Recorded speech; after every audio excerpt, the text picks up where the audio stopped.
Good afternoon, fellow Ambazonians.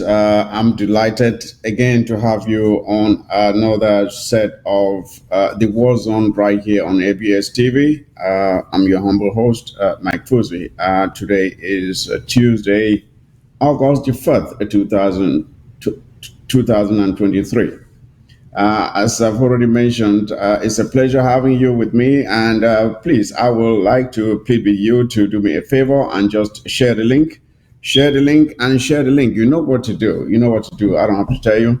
Share the link. We need to see a good number of viewers, Ambazonians, who are passionate to see their homeland liberated, watching right now. They need to hear what we have to say. I have assembled for you a very powerful panel that will be taking a dig at all of the current happenings and both in the world and as far as the Ambazonian struggle for total liberation from domination from La République du Cameroon, and of course, their chief sponsor, France, is concerned.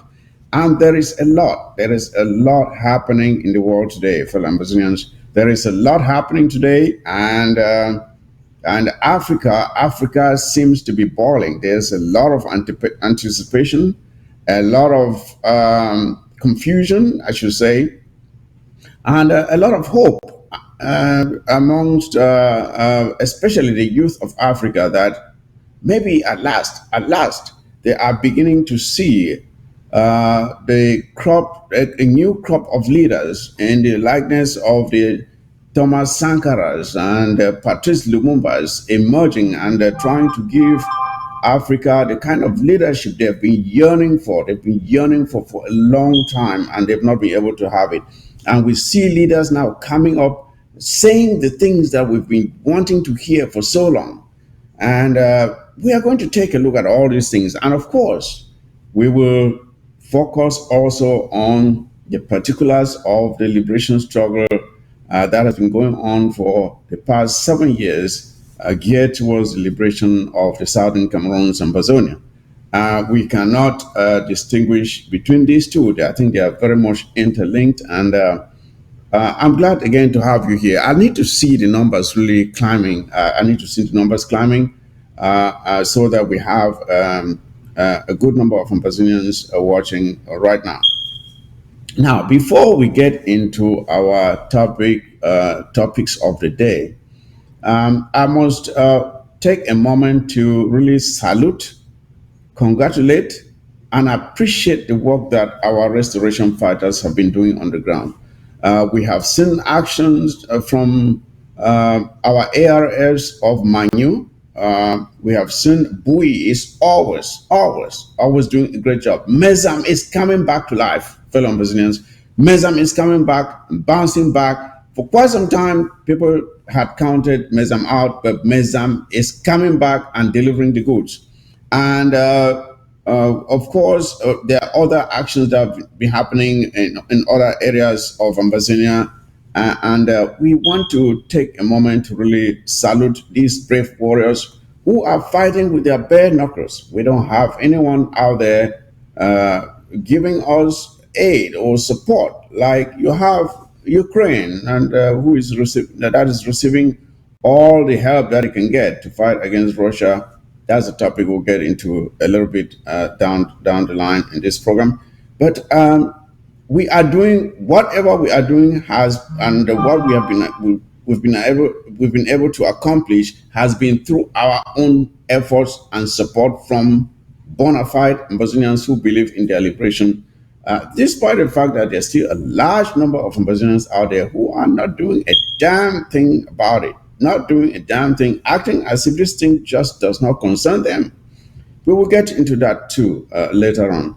So I want to take this moment and salute our brave warriors who are doing a marvelous job, and delivering the goods. We saw the pictures during the week. I don't want to go there right now. We have a lot to unpack. But you know what they've been doing, and we want to appreciate their good work and tell them to continue. And for those who have not measured up Please, discipline, focus, commitment, determination, patriotism, putting your country above everything else. That is what we need to free our homeland. So I'm glad to have you watching with me today. So I have some comrades who will be joining me here. I have Comrade Jiban, for reasons beyond his control, he could not join us last time because he was traveling, but he is here with us today. Comrade Jiban will be joining me. And of course, Senior Comrade Agbor Derek. Agbor Derek will be joining me from Europe. He'll be joining me from Europe. And of course, Comrade Chairman Patrick. Chairman Patrick, he's been here several times before. He will be joining me too. And we will talk about quite a good number of things. First of all, some of the things we'll talk about will include, of course, you saw Paul Biya moonwalking, moonwalking in Russia. I don't know if it's called a moonwalking, but we'll get into it. We saw him in Russia again. Just another shameful display out there in Russia. We saw him out there, and we also saw. We also are going to talk about Fru Ndi. Fru Ndi's departure, his exit from this political stage. Was it a glorious exit or not? We all have our own various interpretations of it. We are going to delve into it during this show, and of course, we have seen this, what is happening in Africa today. There's several coups, several overthrows of some sit-tight dictators or people who really do not pay their loyalty to those they lead. They are being taken out by the military and replaced. So the question is, are coup d'etats today really a bad thing? Because we have always given a negative connotation to coup d'etats. But are coup d'etats today really such a bad thing? We are going to get into that. And to find out what exactly is happening in Africa. Is there a reawakening? Are Africans now beginning to assert their own rights in this world, to have what belongs to them instead of having others dictate to them how they should live their lives, what they should have, what kind of leaders they should have, what kind of economy they should have, what kind of infrastructure they should have, what kind of trade they should have between themselves, where African countries cannot even trade with each other, but they can trade with Europeans, they can trade with Americans. Why is that? We are going to take a look at that. And of course, last but not least, and that is our main topic, we have heard of conferences. Conference here, conference there. There has been an effort to bring Ambazonians together, but till now, we have not been able to have a successful conference that truly brings Ambazonians together. Why is that? What's been the hindrance? What's been stopping Ambazonians from being able to come together, sit and look at each other in the eye and plan on how to liberate themselves? Why is it? So we'll take a look at that and look at how to chart, to learn from our past mistakes so that we correct them and move on and make the right decisions for an eventual all Ambazonian conference. Where will it be held? Who is going to participate? What are they going to talk about? What will be the purpose of the conference? All those questions, we are going to break it down for you. So you just sit back, relax, and enjoy the show. I will bring in my panel right now. I don't know. Comrade Derek, are you there, please? I know you were locked in a few minutes ago, so I would like to see you. Comrade Derek, are you there?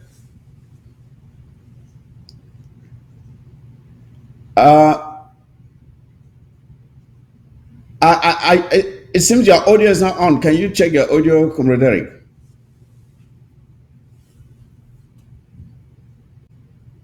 I'm muted here. Is it okay? Okay. Yes, you're good now. You're good. Mm-hmm. Say hello to our viewers. Thank you, Mr. Moderator, for this opportunity. It's a wonderful thing to to have this opportunity to be able to talk to the Ambazonian people. So I will start by thanking you and your crew for this opportunity. I would also like to thank the Ambazonian people who are taking time to follow up your TV station. You know, it's one of the one of the best TV station I always like to follow, the ABS. So I will recommend it to other Ambazonians who are not doing so. Let them follow the ABS if they really want to know more about the Ambazonian liberation struggle. So thank you, the Ambazonian people, for watching, and I hope we are going to be at the level to meet up your expectation. So thank you. Thank you for coming and for respecting the invitation, Comrade Derek. It's a pleasure having you again. It's not your first time on ABS TV, so it's a pleasure having you. And Comrade Jiban, are you there, please? Comrade Jiban, let me see you.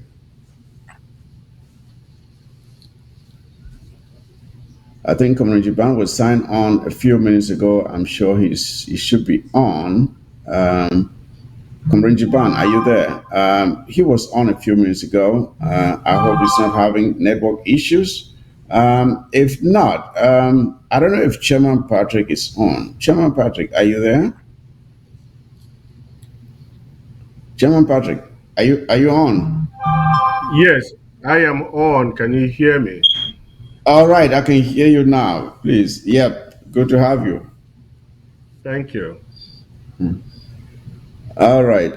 You are not a new face on ABS TV, so I'm sure the viewers know you already. So, Comrade Japan, I don't know if he's having issues signing on. I know he was a bit slow signing on a few moments ago, but we will be back with to check on Comrade Japan. And when he's on, I would just like for him to let us know he's on, so we can bring him on board. So, comrades, let us start with this image of Paul Biya walking across the stage while in Russia. And I don't know, I don't want to get ahead of myself, but I would like for us to just see it for ourselves. It is funny but sad. It is funny but very, very sad to see this happening in a country where you're supposed to have able people that can lead, but they have chosen to stick with this walking dead, if I may call him that. So let us see Paul Biya in Russia as he walked across the stage with his famous wife, of course. Let us see them. While he is coming, I just want you to watch Vladimir Putin and see his body language. You can see the difficulty that he is having trying to comprehend why this old man is here. He does not understand why this guy is here, because he can. If the images we saw were bad enough, just imagine the images that are out of this picture. The images that are out of this picture, you can see. Look at Putin's body language. He is really so impatient to get this thing over with, because he cannot bear it. He cannot bear to see this great grandfather trying to get across the stage. Oh, look at him! Look at him! Look at him! Yep. And they try to bring him as close enough as possible to make sure that he can walk the few steps from being out of the camera to where Putin was, because there was probably the fear that he will go down on his knees. Look at him! Look at him! Look at how long it takes him to turn around. How long does it take Paul Biya to turn around? And of course, so there goes the president of La République du Cameroon. Oh God, Lord have mercy. Lord have mercy. Comrade Derek, I want you to give me your appreciation or lack thereof of what you just saw there. If you are a citizen of La République du Cameroon, what are you thinking when you see that person that is supposed to be your leader walking across the stage, and you saw, if we show the pictures of the other leaders that walked across the stage, and then show that of Paul Biya, if you were a citizen of La Republique du Cameroon, what would you be thinking right now? Well, before I answer your question, I would like to greet as well. I would like to greet the other panelists as well, because I didn't do that in the beginning. So I would like to extend my greetings to them, and hope that we are going to share this beautiful program together. You see, if I were a Cameroonian, I would not know where to hide my face, you know, especially when talking with other people who are not from that part of the territory. You see, Mr. Biya is tired. Is somebody who needs rest. But the colonial administration wants to prove a point. They want to make the world think that he's still there, he can still work, and he can still serve their purpose. That is why they are forcing that old man. At one point, I believe deep in him, he will not want to continue. But he has no choice. He has no choice because the colonial master is still having difficulties in finding the person who will replace him. Because as in the French culture in Africa, the son always replaces the father.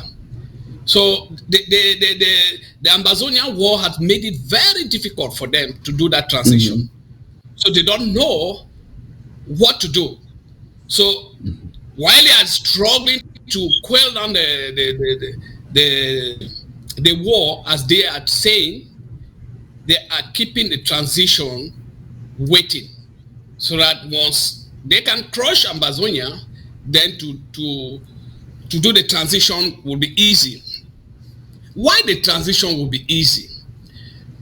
There's something that the citizens of that country should know, and we Ambazonians who are kept captive in that territory. You know, after the coup d'etat of 1984, where Mr. Biya, the purported coup d'etat, the military went into an agreement with Mr. Biya, and that is what is not, you see, they don't talk much about it. The military of Cameroon, when they had an agreement with Mr. Paul Biya, where they told him that, you see, we are going to protect you, but you have to allow us do what we want. So that we can protect you, you will be there as long as you want, with our help and with the help of France. So there was this agreement that took place. And that is why you see, after that arrangement, you could see the military people in Cameroon. You could see a colonel being a timber contractor. You could see a general fighting for business with young boys in the beaches.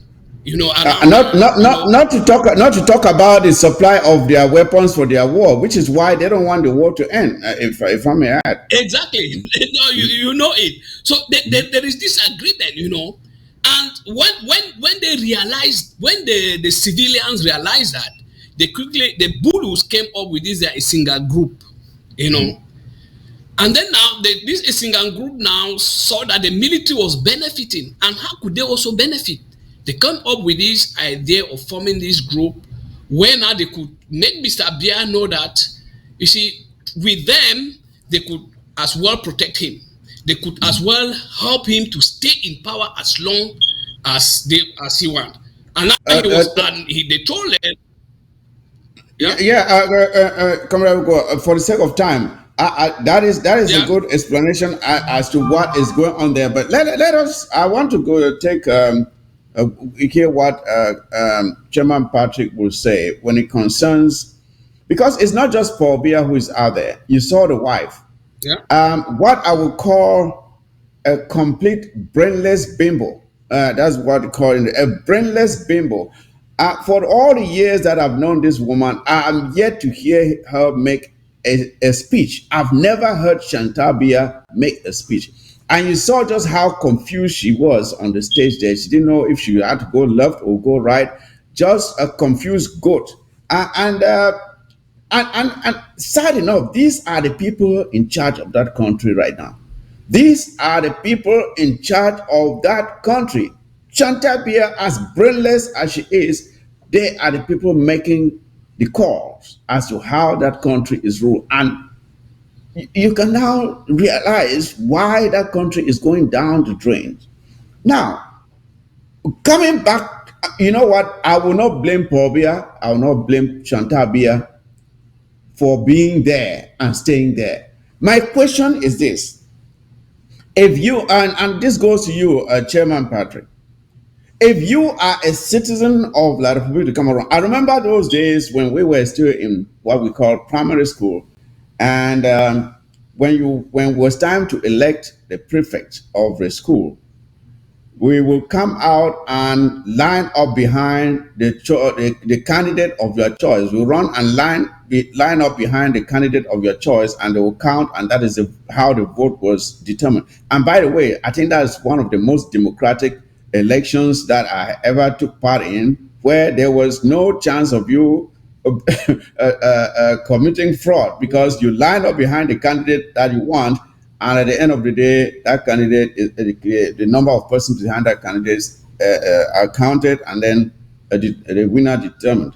So the question is this, Chairman Patrick: if Paul Biya were to stand out in a line with other leaders, say the leaders that were there, and La Republique of Cameroon citizens were told to go and stand behind your leader, will they be courageous enough to go and stand behind Paul Biya and be proud to say, this is the person representing me? Would they be courageous enough to do that? And with his bimbo wife running around him, Chairman Patrick seems to be out of his seat. So, I don't know if government in Japan is here yet. So it seems, I guess I have to come back to you again, Comrade Go. If people were asked to line up behind their leader, will La Republique of Cameroon citizens proudly stand behind Paul Biya to say, I am proud to have this man as my leader? Well, to some extent, I will say some of them will, especially just as I was talking about the Singan group, they will mobilize, their people to say, oh, this is our leader, because that is what they have been doing. You see, because they know that once Mr. Biya is out of that position, that is the end of them. So they will do everything possible not to let him go. But as for the other regions, I think they will be running away. Nobody will want to identify himself with Mr. Paul Biya.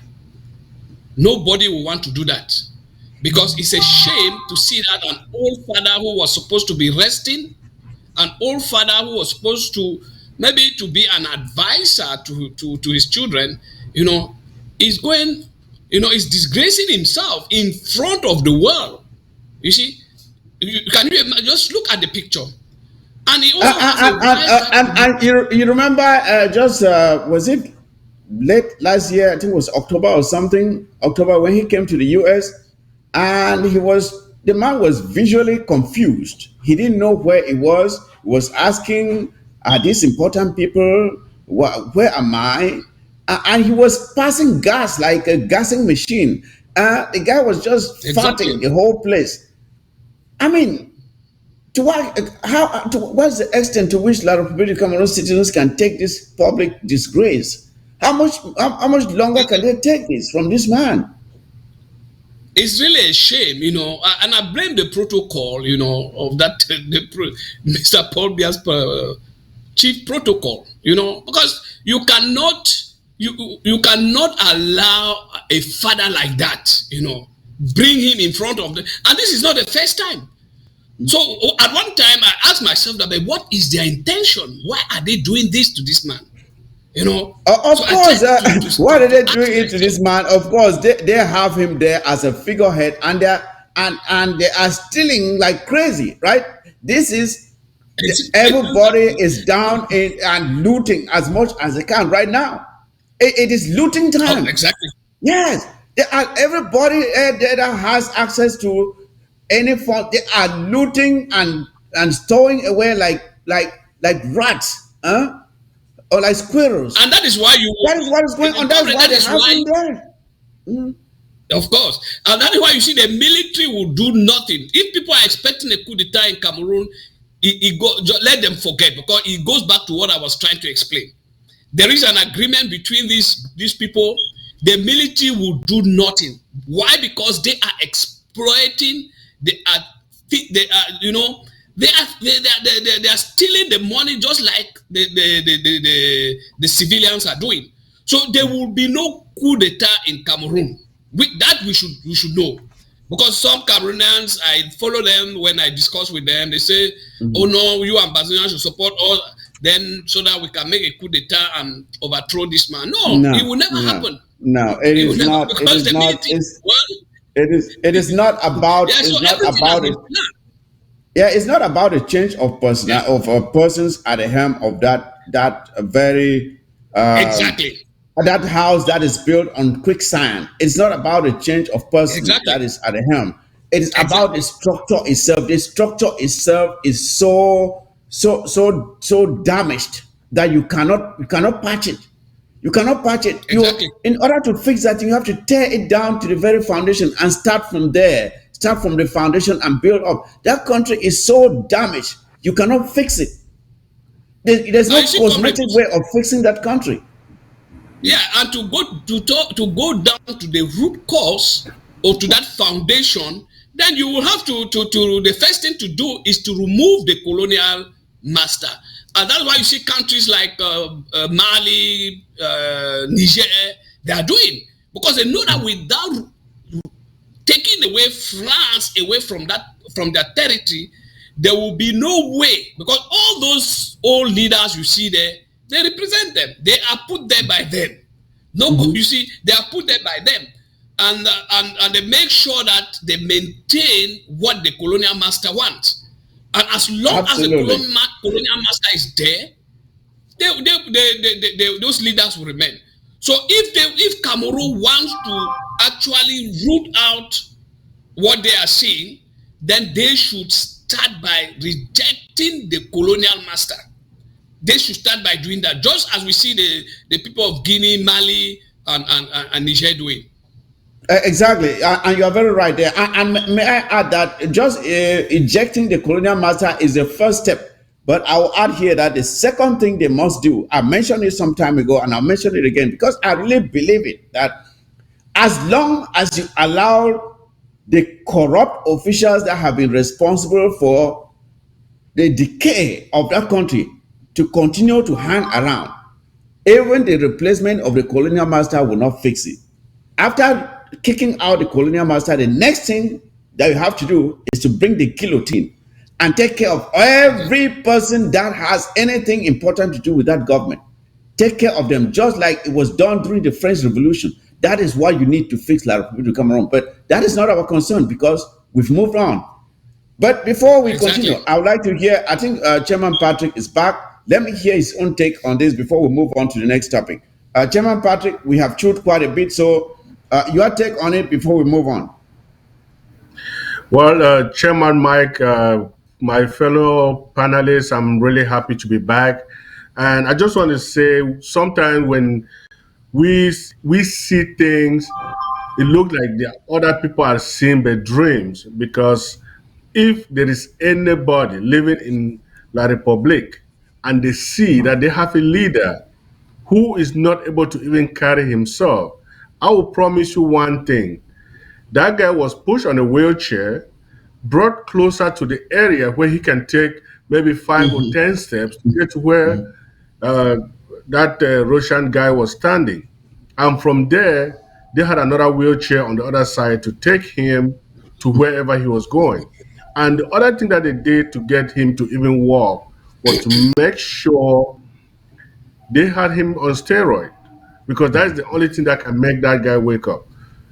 When you live in this Western world, sometimes you feel so guilty that there is a leader who is supposed to be a leader of a nation who has been there for 40 years. And the question people always ask you is, they don't have any other human beings living in that country that can rule. So it's a shame. It's really an appalling situation where we have a few people living out there, living large, but they are there making sure the country goes down in ruin. But they don't even think that they have children that will one day get up and want to live that is prosperous. So it's really a sad situation what we are seeing in La Republic. But the good thing is we are not part of them and we are never going to be part of them anymore. Whatever they do, fight, they can do whatever they want to do. We are not part of them and will never live with them. But the one thing that is going to happen, whatever they have done to the Ambazonian people and our children, we are going to make sure they pay for it. Even if we have to put our own sanctions as Ambazonian and nobody put to these lazy people, that is enough pain that we're going to cause on these people that are our neighbors. Because they have all lived on the government subsidies. They don't have anything to do when it comes to being productive to the economy of that country or to the prosperity of that country. So they think they have it made because they have their son who is living in his village and calling himself a president. If you have a country, a president can never get out to talk to the people. You see him twice a year on Youth Day and what is on the you not even Youth Day. Now you even see him on 20th May, which is they call it a national day, and you see him on New Year with recorded speeches. So you call that a living president? The world look at us and laugh because even as Putin was standing there, to him, he's like, these people have the opportunity to change their future. Oh God. Let a living corpse walking the stage. And the worst part of it is not just him. Look at the Senate president. Look at the Speaker of the National Assembly. These are people that they call leaders who want to take a country to the next level, who don't even know how they're going to change their diapers the next hour. So it's really an appalling situation. The good thing is Ambazonians have taken the and whatever the situation, we are going to get together and build a strong Ambazonia. Thank you, Chairman Paz. Talking about this, it brings to mind. I'm sure we have all watched Michael Jackson's movie, The Thriller, where you saw all those. When you saw all those ghosts coming out of the tomb and taking the really very funny walks, when you assemble the leaders of La Republic of Cameroon, that is what resembles. That's the image you get. It's like the zombie apocalypse, where you have these dead, walking dead, coming out and being in charge of the youth of that country, and you expect these brain dead to be the ones to think how to make the lives of the youth better. That is what you expect, and then you have another idiot, like the wife of Paul Biya there, hanging around, and they are the ones making the decisions as to how that country is led. It is. I say, Lord have mercy. It's a pathetic situation. There's no light at the end of the tunnel for La Republic of Cameroon with these people in charge. None whatsoever. None. So that is what they are stuck with. They can get up and do something about it, or they can continue to drink their beer and think that everything is fine. We are moving on. Now let's go to the next topic, which Exactly. is Comrade, let me add something before you. Can I just add okay. something there All before right, you go? real quick, You know, real quick. I want to add a third point because we talked about kicking out the colonial master, and then these people who are there, these people who are keeping who are surrounding the president. And the third aspect is even the Cameroonians themselves. These people have been so silent, you know. After the Ahijo, after the Makiza, the Southern Cameroon, the main purpose why the Southern Cameroon was pushed into this fake union with this guy was to use the Southern Cameroon to neutralize the division that was there in French Cameroon, and to try and bring peace. And since then, our present, these people have abandoned that job to us. And we have been the ones to initiate every single thing in that territory. Where every single thing in that territory, we have been the ones initiating. So Yes. the Cameroonians themselves must stand up. They must stand up. Because these people are they are using advantage of what Paul Biya said in 1990. He made it very clear, les Camerounais ne sont pas prêts pour la démocratie. That is what he said. That Cameroonians are not ready for For democracy. democracy. And what did he mean by that? He saw their spirit. They are weak people. They are what they call themselves in French, les gens peureux. That's people who are so frightened. They believe in this. They are once they see the gendarmes, the military, they are so afraid. They can't stand up. I think what is happening in Niger, what is happening in Mali should awaken these people. And if they don't wake up, then I think well, they're heading to you are counting so much. The day that country will win itself from the incessant consumption of alcohol, unregulated consumption of alcohol. When alcohol consumption will start to be regulated in that country, maybe they will have some time to think. Because a La Republic of Cameroon citizen starts thinking when he's drunk from a bottle and he looks under the bottle and there's no more liquid inside that bottle. That's what he starts to think, that, okay, but where am I going to get the next bottle? As long as it's beer, they don't think. And that is why Paul Biya makes sure that they have an abundance of it for them to consume. Because when they consume it, they are numb to what is happening around them. Because when you explain some of the things that are happening in that country to someone who has never been to that society, that person will think you are lying. That person will think you are making it up. People will not believe the things that happen in that country, and people take it for normal. It is unbelievable. But for time's sake, let's move on. One other thing that happened within the past week or so has been the farewell to John Fru Ndi. Fru Ndi, who passed away, was eventually laid to rest, if we can call it rest. But leading up to that situation, this is someone who, first of all, started off so well. He started off so well, but along the line, things changed. And Fru Ndi became the very opposite of what he was from the very onset when he started his political career.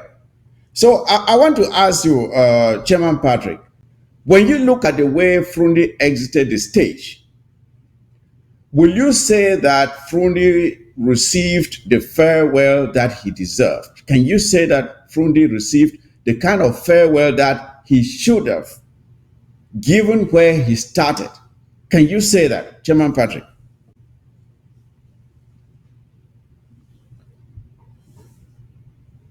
Chairman Patrick, are you there? And by the way, while you are coming on, I want you to pay close attention to one of the guys standing on your right hand side. One of the guys standing on your right hand side. I'm talking to this guy called Famen Dogo. He looks like someone who is suffering from some kind of stomach disease. He is not a very huge person in body or height, but you can see the stomach protruding ahead of him. I don't know what he is suffering from. He seems his shape there is so improper. Famindongo, the guy who said, the guy who made the famous statement that 30 giga ega sengsang giga. That 30 gigabytes of computer equals 500 gigabytes. A university professor, for that matter, after stealing the money that was meant to buy computers for university students, they went to China and picked toy computers that were meant for elementary school students, brought them and gave them to university students in their country. And when he was asked, he said, "30 giga, ega, sengsang giga." That is a guy right there, looking so improper. Skinny, you only see the tiny stomach. If you know the amount of money that this guy has stolen from that country, but he is still there.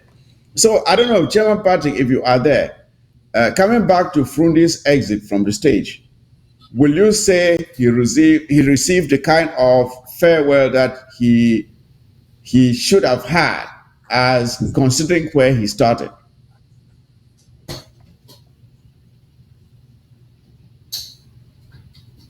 I don't know if Chairman Patrick left his seat. If so, Comrade Derek, maybe you should take over. Okay, all right.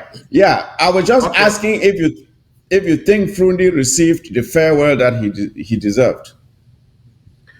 Um, Chairman Mike, Fru Ndi got an embarrassment of a farewell when it comes to our Southern Cameroonian culture, because what Fru Ndi did in that country, he created an awareness that most people in Africa in those days did not even think that there was anything like opposing the power that be.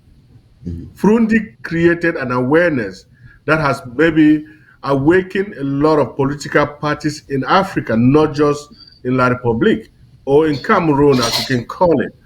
But during his stay in power, he made all the mistakes that when you sit there for too long, you're going to make those mistakes. Fru Ndi refused to leave power. Fru Ndi started seeing himself as the only person that can lead the SDF party. He did not plan for a succession in his party. And at the end of the day, he got an embarrassment of a farewell. If you look, how many Southern Cameroonians died just because they wanted to make sure Fru Ndi was the next leader of that country. If you look at how many women, mothers are in Cameroon today with broken limbs, with maybe all kind of deformations, just because they sat there because of Fru Ndi. I saw in Bamenda, I was there in Bamenda, I saw women walking naked just to chase the military away to make sure they protect Fru Ndi. But Fru Ndi stayed there, decided to join La Republique against his own people. We understand how politics is.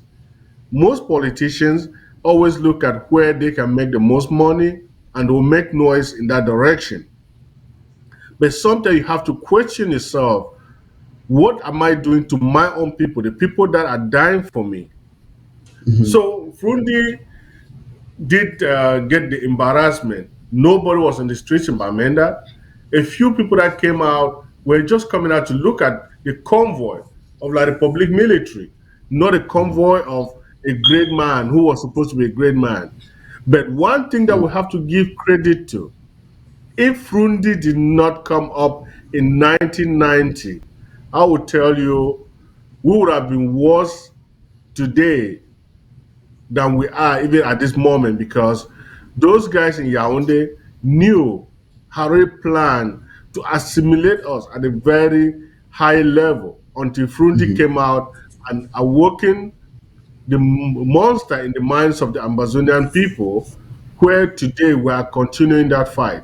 So Fru Ndi, I would say he tried his best, but at one point he made so many mistakes that at the end he was an embarrassment to the Southern Cameroonian community.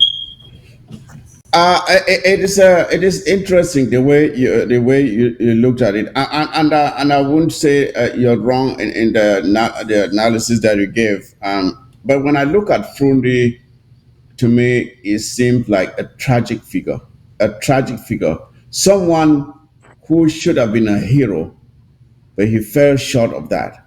Because there are two pictures that I would like for us to take a look at here. I want us to look at a picture where Fru Ndi's body is being brought in there. Now look at the people surrounding Fru Ndi right now. These are not the people he claimed to have been fighting for. Fru Ndi is surrounded by the very people he fought against in his early political career. But these are the people now escorting him from the stage. What does that say to you? It implies that at some point you became an asset to these people to the point where they now adore you, they appreciate what you have done. While conspicuously absent from that stage are the people that Fru Ndi said he was fighting for. The very people he said he was fighting for are absent from this stage. Present here are the people he was fighting against in his good years of the good fight. So when you look at this, when you look at Fru Ndi, and then one other image was the one where he was dancing Bikusi in Yaoundé with the very people he was fighting against in those early days. And then juxtapose that against the image or the images that we got from Bamenda, where there were explosions, there was gunfire around Fru Ndi's compound. People died trying to protest and to make sure that Fru Ndi was not brought to his own homeland. Now, when you compare these two images of the man that was supposed to be a great freedom fighter, being celebrated by the people he was supposed to be fighting against, and the other image of the people he was supposed to be fighting for, protesting even the burial or the bringing of his body into the territory of Ambazonian. So, Comrade Agbo, I don't know if you see it the way I see it, but what do you think about these two images of the end of Fru Ndi? What does that tell us? Well, thank you, Comrade Fusi. You see, I am a strong critic of Fru Ndi.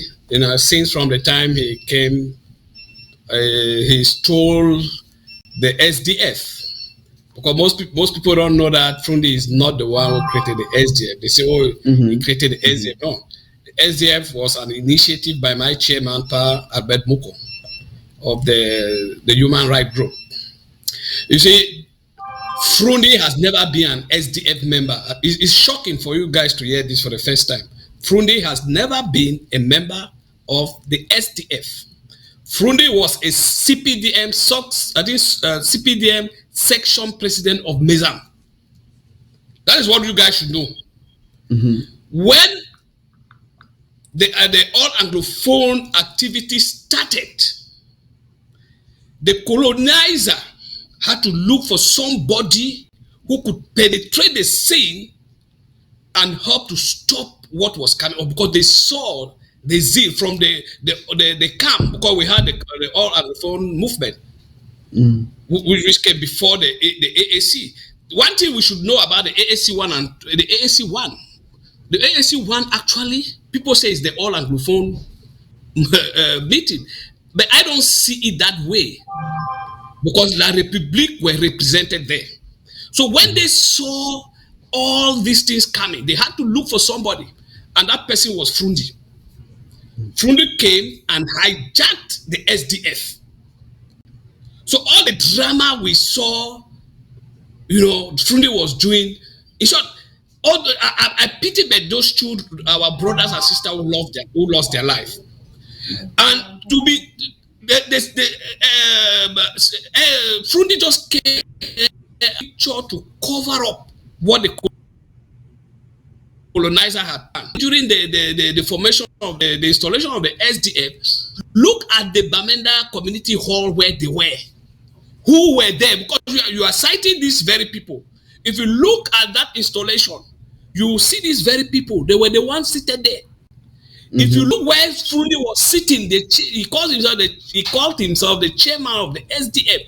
Look the picture that was above him. Of course, that was Biya. Yeah, that was that of Biya. Who is the chairman of which party? CPDM, of course.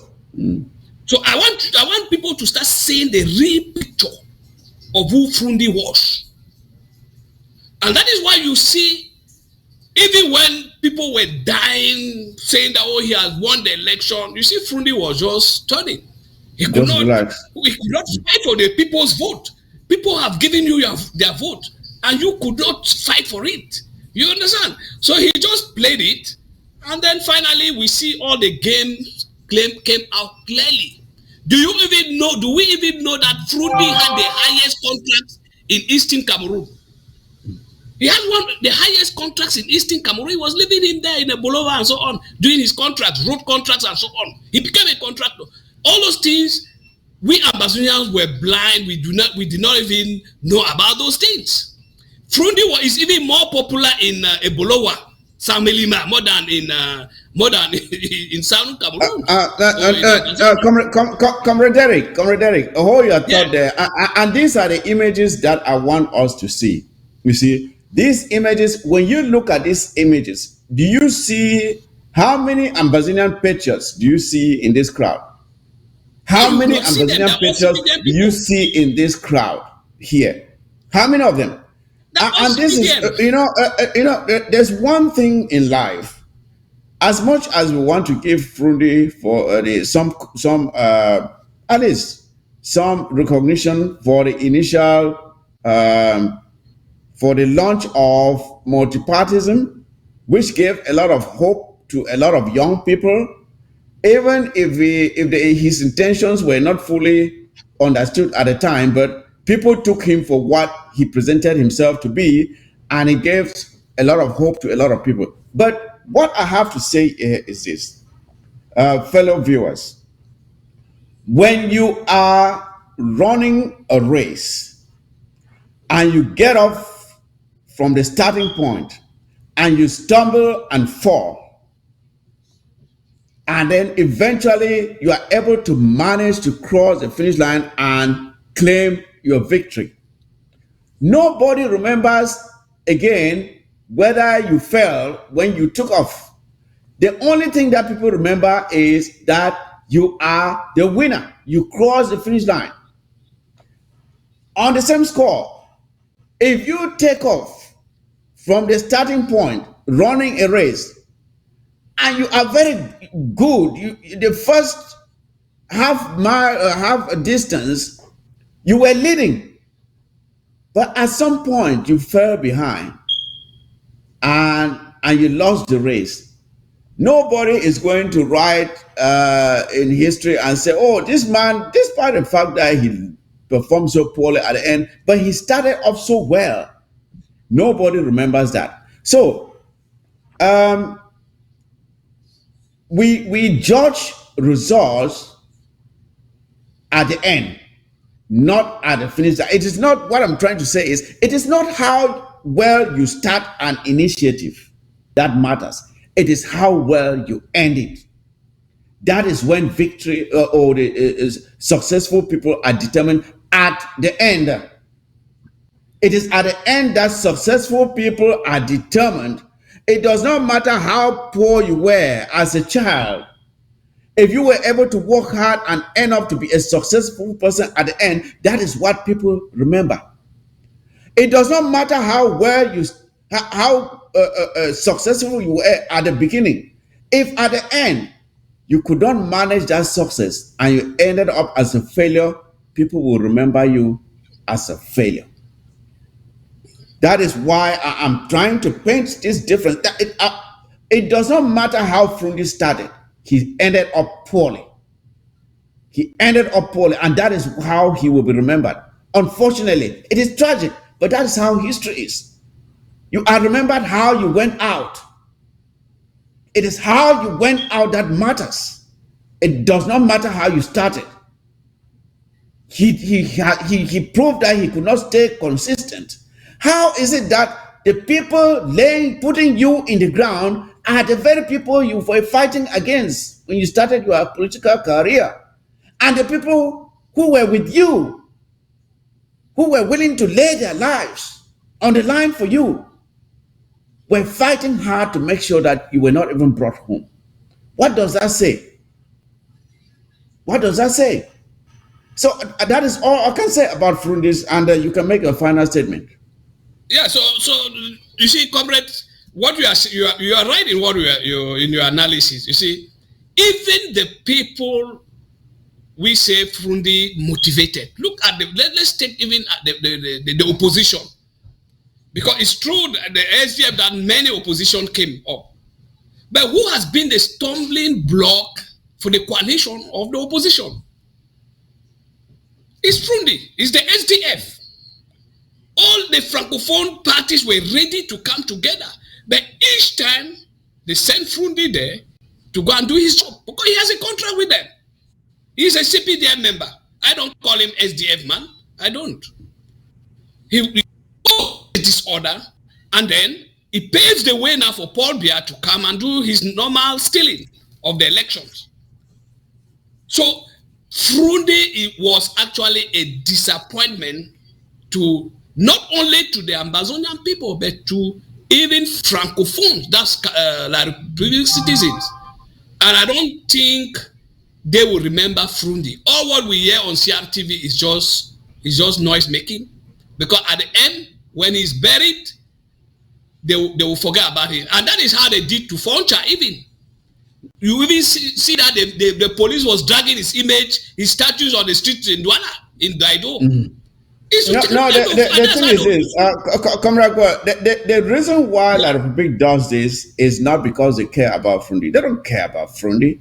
They are doing it for the international media, to show the international media that, you see, we like these people. Can't you see how we are giving Fru Ndi, who is an Ambazonian, a befitting burial? We are giving them a befitting burial. We are one country. That's what they want us. They want the world to see, that we are one country. You see, we don't hate them. See how this man who was against us, we are giving him a befitting burial. It is another way for them to poke their finger into our eyes. And look at them. Mostly colonial military giving him, where is the population? This is a man who, there would have been no space around there for mourners. If Fru Ndi had stayed consistent, there would have been no space around that area there. That the number of persons that would have been out for Fru Ndi's funeral, it would have been a whole. That is, the whole city would have been disturbed. But look at those who are there. Look at those who are there in the midst of gunshots and protests. Like I said, it is tragic. This is a man who should have been such a great man, but he is going out as less of a great man. And I'll leave it at that. I will not say everything he did was bad, but I'm just sad that he went out the way he did. It is just tragic. So let us move on to something else. And by the way, that should go to others too, who are doing what they are doing. Like Fru Ndi has gone, that is how you to be remembered. Because in life, posterity matters. How people remember you matters. Because after whatever money that Fru Ndi was doing contracts and massing, where is the money now? Is he going to get up now and enjoy that money? He's not going to get out now, but how you are remembered. When you think about Nelson Mandela, do you know how much money Nelson Mandela ever had? You don't know. When you think about Thomas Sankara, does anybody talk about his worth? But he is, these are great figures. Martin Luther King, does anybody talk about how wealthy? Great men are not great because of their wealth. They are great because of the things they did to uplift humanity, to make life better for those who are less privileged. Comrade Mike. Jesus is being praised all over the world today, not because he was the wealthiest person, but because he looked after the less privileged, the downtrodden. That is what it means to be great. But when you choose to be greedy and have everything for yourself, you cannot be considered great. I think Chairman Patrick was trying to say something there. If you want to say real quick before we move on. Yes, I just wanted to conclude on this topic with Fru Ndi. And one thing that we still don't even talk about is the fact that those who were burying Fru Ndi was just a show. It was nothing like they were feeling bad that this is somebody that was a great guy in that country. Fru Ndi should even his family sitting there, they could not get out of their house in the 90s. Fru Ndi was on house arrest for close to 6 months or more. And the same people that wanted to kill him, had him on house arrest, are the same people that are burying him. If you even want to see how unpopular he had gotten in Ambazonia, you can see how many SDF militants were there with their uniforms. So just imagine if there's one thing that Jesus even said, if you gain the world and lose everybody, or you gain Lose wealth your and lose soul. the Lose world, your soul. Yeah. soul. What good is that? It's just the same like when people follow money and say, I'm going to be rich, and at the end of the day, they don't even have anybody to take them to the hospital. Fru Ndi is being buried as a wretched guy compared to what would have happened in southern Cameroon if Fru Ndi has stayed consistent with the Ambazonian people. One thing that people don't understand, the truth shall always prevail. La Republic has been fond of trying to quell down anybody that comes up to speak the truth. And most of these politicians, we know, they are like chicken heads. They get so scared, they don't even want to say a word. They know the truth. I know politicians today who are working with the government of La Republique that are so embarrassed that they are working for that government. But just because they know they cannot even get up and speak, they just do whatever they have to do to live one day at a time. So, Fru Ndi and any politician that is out there thinking you are against your people, think about it. You are going to be buried like Fru Ndi. Your family will not be there. The military will be running around to put your body in the ground and put concrete on it because they are so scared. They think, I don't know if they think Ambazonians have anything to do with dead bodies. We don't. So we should understand it's the reality. You have to be with your people, speak the truth. Abdul Karim is in jail today because he spoke the truth, and that is his satisfaction. Yeah. He could have stayed quiet. He could have said, "No, I don't have anything to say." He was there in the lion's den.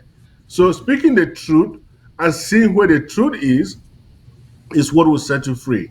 Abdul Karim is going to be released one day, and Ambazonia will hail him for being a, a speaker for the oppressed. Yes. If you are a good leader, if you are someone who was dedicated yourself to fighting for the liberation or the upliftment of the downtrodden, you have to stay consistent. When you change from being loyal to the cause and you go now and you are collaborating against the very people you once fought against now the people you were fighting for, there's a problem there. I know there's someone here who calls himself Master Kim or somebody who says even in the grave, Fru Ndi is still bigger than all of you combined. We are not comparing with Fru Ndi.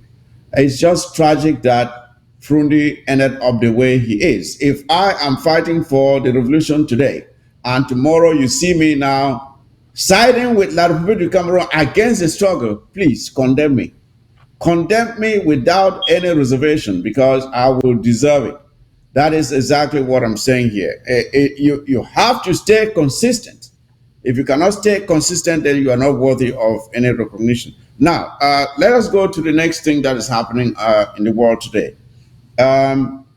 We have seen a number of young, dynamic leaders, be them military, who are shaking things around in Africa today. And it could not be more conspicuous than what happened in Russia recently, where we had a very frank speech by the leader of the Burkina Faso right now. I must say, I love that guy, and I hope he is consistent. We are talking about consistency here. I hope he stays consistent. I love that guy. He brings to mind Thomas Sankara to me, and Thomas Sankara is my idol. So he brings to mind Thomas Sankara, and I just love what he is saying. I love the things he is doing, and I hope that he stays the course. And let us see the West come and kill him again, like they killed Sankara. Let us see him. Let us see them come and kill him. But I would like for us to hear a little bit of what he had to say in Russia, and he rebuked African leaders, and has called them leaders with a lot of reservation because they don't deserve it. People who claim to be leaders siding with the enemy, siding with the imperialists, who have plundered our resources, exploited us for so many years. People who claim to be leaders, and when they see a good leader rising up and trying to do the right thing for his people, they are instead criticizing them and calling them terrorists or whatever, and wanting people who are just people who are willing to sacrifice the well-being of their own people so that the colonizers can continue to exploit us. If we can just hear a little bit of what, even if it's in French, we will translate it. Let's hear a little bit of what this Burkina Faso leader, this dynamic guy, young guy, very courageous, saying the right things. Let us hear what he has to say, then we will make our commentary after that. Thomas Sankara le disait, n'allez pas loin chercher, l'impérialisme se trouve dans vos assiettes.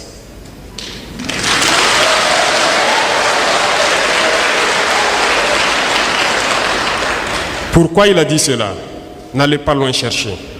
Ces individus qui n'ont pu rien faire pour ce peuple, qui n'ont pu rien faire pour cette jeunesse, ne peuvent pas se prévaloir de toujours avoir en main la destinée de cette jeunesse. Qu'ont-ils fait pour ce pays? Je disais tantôt que ce pays est riche, immensement riche. Dieu nous a donné beaucoup de choses. Nous devons faire cette guerre, tracer des sillons, de sorte que ceux qui vont reprendre la main doivent continuer pour que cette jeunesse puisse s'épanouir. Qu'ont-ils fait durant toutes ces années qu'aujourd'hui, en 2023, nous nous retrouvons avec des populations qui continuent de boire l'eau des marigots, qui continuent de boire l'eau de certains puits? Qu'ont-ils fait? Où étaient-ils? Posez-vous la question. Parce qu'ils ont la capacité, ils ont eu la capacité durant des années de donner de l'eau potable à tout le Burkina. Ils ne l'ont pas fait. Qu'ont-ils fait pour les jeunes? Qu'ont-ils fait pour le monde rural? Ça leur plaît peut-être d'importer des matières que nous avons ici. Je vous informe que nous pouvons produire de l'engrais au Burkina parce que nous avons le phosphate sous notre sol et beaucoup d'autres choses. Qu'ont-ils fait pour ne pas le faire? Nous importons, les paysans n'arrivent pas à payer l'engrais. Pourtant, nous pouvons le faire. Qu'ont-ils fait pour que le prix du ciment baisse? Parce que le calcaire qui sert à fabriquer le clinker pour le ciment, nous l'avons au Burkina Faso. Qu'ont-ils fait pour cela? Doivent-ils encore venir berner quelqu'un? Devons-nous continuer à citer tout ce qu'ils pourraient faire, qu'ils n'ont pas fait? Je dis et je le répète, ces sacs d'argent qui continuent de rentrer dans les universités, prenez, c'est votre argent. Prenez, pillez, ne les laissez pas repartir avec. C'est votre argent, prenez et bouffez.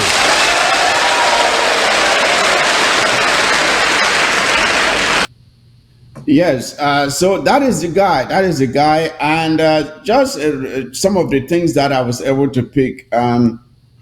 He is blaming people who, for quite some time now, have not done anything to lift the lives of their people up, and they continue to. They have not done anything for the youth. They have not done anything to improve the infrastructure. They have not done anything to provide even potable water to their citizens. Just potable water, they have not provided it for their citizens. They have not, and he's asking, where have they been all this while? Where have they been? What have they done? What have these so-called leaders done? He's asking why we cannot produce our own stuff locally. Same thing Thomas Sankara was saying in those days when France realized that he was trying to bring a new spirit in Africa, and they killed him. He said, why can't we produce our own stuff locally? Why do we have to import everything, even cement? We don't have enough cement to supply our industries. Why do we have to keep importing everything? Do we have to continue blaming others for our own shortcomings? What are we doing to make sure that our people have a decent living? So, Comrade Agbo, these are some of the things that this guy is asking. And we heard him chide some of the so-called leaders that attended the so-called Russia summit, and he blamed them for not doing what is necessary to resolve their own problems on the African continent. And when they see people like themselves with the right mindset who are coming out to do the right thing, they want to point at them as troublemakers. Comrade Agbo, what's your take on this guy and others who are coming up in, like the Malian leader as well, and now we have Niger following suit? What do you think is happening? Is there a reawakening in Africa or what? Of course, there is a reawakening because the African man has been so quiet, so peaceful, so religious. I will want to add. They say people like this are people who are great more than us who are here. This I'm referring to the guy who wrote you that Fru Ndi is even at that is greater than us. Maybe he does not understand what greatness means. Greatness is not about the money, it's not about the popularity, because that's the way he interprets it. Greatness is what you do to help elevate the life of the common man, elevate the life of the people around you, give them hope.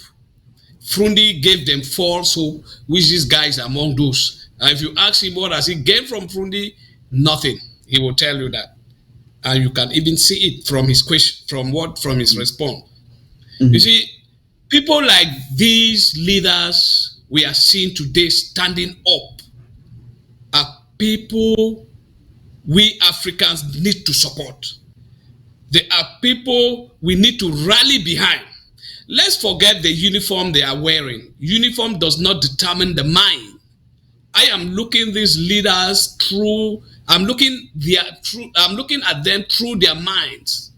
What are they out for? They are people who do not want to gather things for themselves. There are people who want to see that the common man gets at least part of what belongs to them. And that is the whole essence about life. Even in the Bible, that's what the greatest law is about, giving. In the Bible, is the greatest law, and that is the only law God has given. Give. The other laws are the laws of Jesus Christ. You know, thou shalt not kill, thou shalt not do all this. But the law that Christ, God himself gave, is given to your neighbor. So these leaders, I appreciate them. I stand for them. I applaud them. And I really hope that all African youth should rally behind these people and then stand firmly, and also shaking their own countries where you have dictators and old parents who are running that country for decades now. And you can understand now why France would prefer people like these walking zombies, like Paul Biyas and the Sassou Nguessos and so on. They would like these walking zombies to be in charge because they are not looking forward to anything. They are not even conscious enough to know what is going on. So they just want the status quo, so that, and the reason that these colonial powers are doing this is because they don't want us developed enough to start needing the resources that are in under our soil. They want these resources reserved for their own industry. So they don't want us to be developed enough so that we build industries that will need these resources as well. Then they will not have them for themselves. So they prefer to keep Africa underdeveloped. They prefer to see us still fetching water from the streams, not having pipe on water. They prefer to see us struggling just to have very slow internet service so that our own kids cannot compete with their own kids and they continue to dominate us. So that is the reason why you see young people like this are hated. They don't want dynamic leaders like these ones who can inspire others to follow suit. And I can tell you that they are probably now hatching plans to kill this guy. I can assure you that they are hatching plans, but let them do it because Africans right now are so enlightened and they are not willing to take that nonsense anymore. If they want to see Africa burn, let them try to touch these people, this new crop of leaders who are coming out and inspiring the people. And, the saddest thing is when you see people who know the truth, continuing to bury their heads in the sand. And I don't know how someone can really, in his rational mind, stand behind Paul Biya and call him a leader, a man who gets confused at any minute. He starts asking where he is, and he starts farting like a dog. And there are people who call themselves professors and the like who still stand behind him and they call him a leader. Chairman Patrick, I want you to tell us what the youth of our continent, especially sub-Saharan Africa, can learn from these leaders and what they should do. And the citizens of La Republic of Cameroon, what can they learn from these young dynamic guys who are giving a lot of inspiration and hope to the youth of our continent today? Well, Chairman Mike, one thing that the West is regretting today is the fact that they let Africans get access to this social media because most of these young young leaders of Africa are using social media to their advantage. If you look at what is going on in this young guy talking in Burkina Faso, this guy, he would have been out of the picture today if not of the social media. And then when you look at the population on the street, you ask this Western world, what did they think they were going to do with all these young boys, thousands of them, jobless? This old politician decided they were going to sit there until they die. But these young people should do whatever they have to do. They were all riding Okada or whatever they call it on the street. And they saw the opportunity and a young guy who is giving them some promises. But I will tell you, I don't even take that like promises because I'm seeing an example in Mali. The young leader in Mali, he's been moving one step to the other. They set up a constitutional committee that drew up a good constitution for Mali, and they had even changing French not to be an official language anymore. So those are the direction that some of these dynamic African leaders are taking. But if we go back to what is going on in Cameroon, I will say, look at what Paul Biya has been doing. Paul Biya, what they do is creating that division. Everybody that was appointed in any top position in the Cameroonian military is from the village of Biya or is a Douala, maybe not even Douala, most of them are from the Biya's village. And any top military guy that was already up there that they could not let him go or they could not even eliminate him, they will send you in one of those Bia's village so that you can be a Southern Cameroonian who is the general in Bolowa, but you can't give orders to the guys in the Bolowa. You are just sitting as a figurehead. So they are preparing themselves to make sure if in case somebody is thinking about a coup d'etat in Cameroon, you have to go through our villages. That's their villages. They have their military is their village. So that is exactly how they set themselves up. But I will tell you, most of those guys are very, very unhappy. They are so frustrated. You even saw one of the generals in Cameroon who got up in church and was threatening Atanganji. And the next day, he was sent on retirement. That is exactly how that country is working. You do not even question any of those old people who make the decisions in that country, even if they are wrong. So you just understand how the situation is set up. But I would say, after there is a wave in Africa, and we see other African countries that are potential um, war zone coming up in the days ahead or in months ahead, because these African guys are not going to stop. The young people are not going to stop. And this is even an opportunity for the West. If they want to even have any influence, especially in the Gulf of Guinea, they need to start thinking about working with Ambazonia. If not, they will not even have a place to talk to any of the leaders in that area. Because Nigeria is almost surrounded. Nigeria is the biggest African economy, but it's almost surrounded by this coup d'etat. And what is going to happen? These guys, if they send all their troops into Nigeria, Nigeria will not survive. So the West should be thinking twice about what they are doing and trying to make sure they even have a place to talk. Niger had maybe the biggest military bases in Africa owned by the United States, France, and other Western countries. But the coup d'etat has taken them unaware, and they have no clue how to get this under How to control, handle it. how to handle it. This young guy who also took power from the father in Chad ran over to Niger to talk to the president that was kicked out. He was sent by France. He did not just walk up there. He did not just get up and And go. Chairman Patrick, talking about that, I think we've had statements coming from I think the West and some of the enabling countries in Africa, saying that Niger must hand over to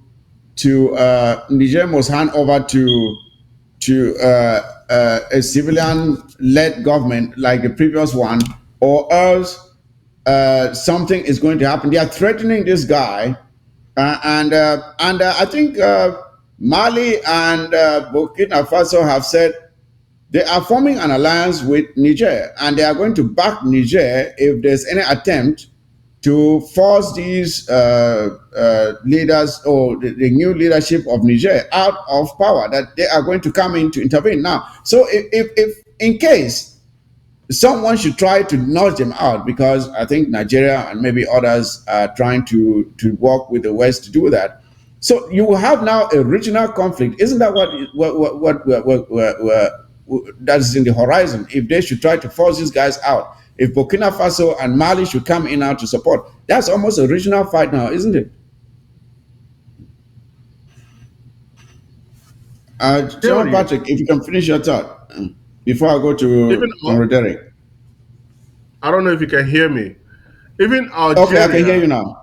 Mhm. even Algeria have said if anybody tries to intervene in Niger, they are going to come in.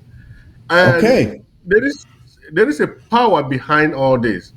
And the West is going to learn a big lesson if they are not very careful, because France is the America is not even that influential in most of these African areas. They have their Yes. businesses there, but because of the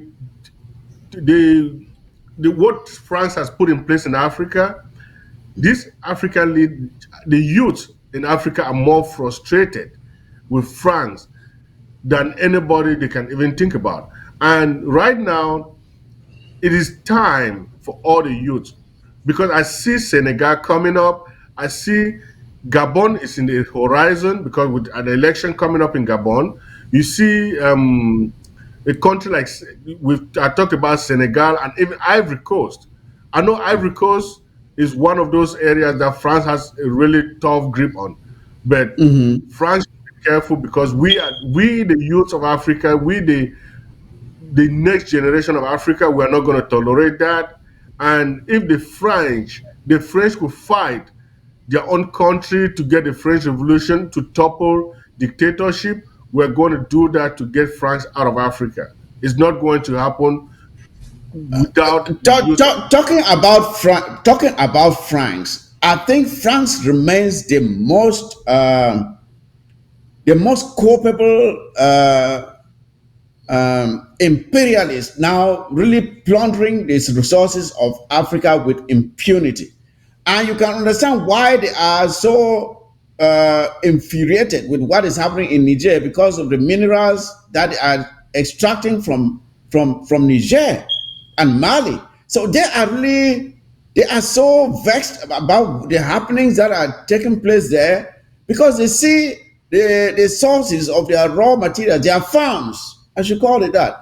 As they see their farms getting away from them, and they are so they only go to bring in America to give them backup. But it is France that stands to gain from these regimes that they've planted all over, especially French Africa.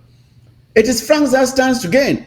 So they only bring America to give them back because, first of all, the French don't have a strong military. They have no strong military. So they have to bring America to give them back up. And I like what is happening here. They should be kicked out of every country in Africa because they have just been so relentless. They are very draconian rules of engagement that they've put in place in Africa. And this skinny head guy called Macron keeps running around Africa. You don't see anyone else doing that. You don't see any other leader running around Africa like Macron is doing. And I'm asking, what is he looking for? What is he looking for? I like what is happening. Comrade Derek, I would like for you to at least make a last statement on this before we move on. Again, what can we learn from these happenings, and how can we, Ambazonians, benefit from some of these things that are happening and are causing upheavals and dislodgement of France, whom I consider as a tapeworm sucking the life out of Africans. While they're growing richer, Africa is growing poorer. What can Ambazonians learn from this? Well, the first thing is the first thing we should draw out of it is to know that it is very dangerous to engage in any parasitic relationship, especially when you are the victim. Ambazonian all along have been forced into parasitic relationship. So we have to stop that. And these leaders, if you listen to them very well, that is what they are saying. Stop this parasitic relationship we have with the France. Let's remove them. Let's dismantle the educational system they brought into us. Let's dismantle the definition of democracy. You see, when I came to Norway, I came to realize that the definition of democracy that I was taught, that is the government for the people, by the people. When I came here, I realized that these people here don't believe in that. I was speaking, what is that? That is nothing.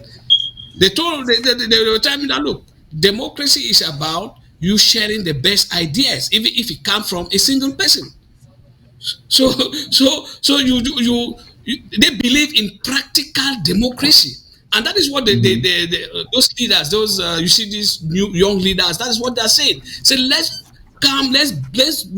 let the people follow them so that they can engage in what is known as practical democracy and not theoretical democracy as the Westerners, because that is what they have done. They have injected theoretical democracy in Africa, while in their own area they are practicing the real democracy. They don't believe in theoretical democracy. You find them doing the practical thing. And Mm-hmm. that is what these leaders are calling, these young leaders. Say, come join us so that we can now do the real thing. That is what is democracy. And if you follow the other leader, the spokesman of was it no Guinea, he was saying that, look, how can you wear a civilian clothes and you loot the territory, you loot the money, you loot everything, and you say you are Democrat? No, Mm-hmm. you You're cannot be no a Democrat. Democrat. Yeah. Yeah, you Yeah. see, so because those people come and they preach you democracy, they tell you, oh, you see, they give you the theoretical part of democracy, but behind they're doing the wrong thing. Yeah. So we Ambazonians should learn from that. Once we get our country, we should learn not to create strong men. We should learn to create strong institutions, because it is only Strong strong institutions. institutions Strong that institution, bring my brother. practical democracy. Yeah. Yes. In Norway, I came to realize that it is only strong institutions that can bring practical democracy, while Exactly. strong men Exactly. bring political democracy. Yeah. So we will Yes. have to learn that and make sure that once we are free, we are going to base our focus on practical democracy and not the definition of democracy that the French and the British and the American brings to us. Because in their own territory, they don't practice it. That is one of the things we have to know. Thank you, Comrade Agbo. I just want to salute my good old friend here. I call him my brother in Abe. I see he's commenting there on Facebook. Abe, I'm glad to see you commenting there. It's good to see you watching ABS series. It's a pleasure having you. But I disagree with the things you are saying about, oh, Northwest, Southwest, and all that stuff. You know, we Ambazonians are impervious to that kind of nonsense this time. We have outgrown that. You can throw it as much as you want. We don't buy it anymore. We know that is what the colonialists have used to divide us for so long. So Northwest, Southwest does not sink in anymore, my brother. You are wasting your time. Ambazonians know what It's they very want. They don't care about Southwest, Northwest. First of all, there's nothing like Southwest, Northwest. There's the Southern Cameroons. That is a colonial appellation that was introduced by French Cameroon in order to divide us so they can exploit and conquer us and use us as slaves for so long. We don't buy that anymore, my brother. You can sing it from first to 31st. It wouldn't mean a damn thing. And to us, we don't buy that. So now let's go on to the next topic, which is, of course, the attempt at bringing Ambazonians together so we can have a one gathering, a meeting, where we can sit together and plan and strategize on how to finish this journey to Biya. But previous initiatives have not been very successful. So the question is, what has been the hindrance to this coming together, which is so much needed, so much talked about, but yet it has not happened? So I would like for us, each of you, to tell our viewers, what do you think has been the hindrance to us being able to come together? Chairman Patrick, why don't you go first? What has been the obstacle in this very needed coming together, which has been very elusive? Well, Chairman Mike, I think last time when we were on this show, I talked about the fact that if anybody called themselves leaders of the Ambazonian revolution or stakeholders, and you cannot have an open mind to pick up your phone and call your brother and call another Ambazonian and say, look, this is a moment for us to move forward as one person, then you are not doing the right thing for this revolution. We all have seen what the transformation has been in this struggle. We started as one man and the division ensued, but we have now seen that if the Ambazonian people do not come together, this revolution is going to go longer than it's supposed to be. We know at the end of the day, this we are going to have Ambazonia as a reality, but it depends on how Ambazonian can all come together, strategize, and set a way forward that will make this journey a short journey than what we have been experiencing the past few years. But it is a moment for every dedicated Ambazonian, selfless Ambazonian, who will say, I want this to work. I want this revolution to move forward. But I do not need a position. I do not want to be called president. I don't want to be called Secretary of State of this. I don't want to be called this, communication director here and there. I just want to input my idea, give my suggestions, and financially support this struggle so that we can all enjoy the fruits of our labor. But when people already have it in their minds that for me to support this revolution, I will be called the president, SOS of this, I'll be called that, then we are not going to move forward. It's a moment for everybody to call themselves a selfless revolutionaries with the vision to see that we move Ambazonian forward without looking at what position we have in the struggle. All right. Thank you. And to you, Comrade Derek. Yeah, we have had several attempts. There was the Canada conference. There was the Unity conference that was put together by, or was there? There was an attempt to put that together by, I think there was a stakeholders platform or something, and there have been other initiatives by the mothers of Southern Cameroons and all that. But all these efforts have not really yielded the results that were anticipated. What do you think is responsible for this lack of buy-in by all parties? It's not like some people don't like. Everybody is talking about the need for it, but when it is mentioned, there's just something wrong. It does not attract that much attention as is needed to make it succeed. So, Comrade Agbo, what is your interpretation or your own analysis or diagnosis of this problem? Well, the first thing I would say here is the the the lack of the priority. You know, Ambazonians do not know how to prioritize things.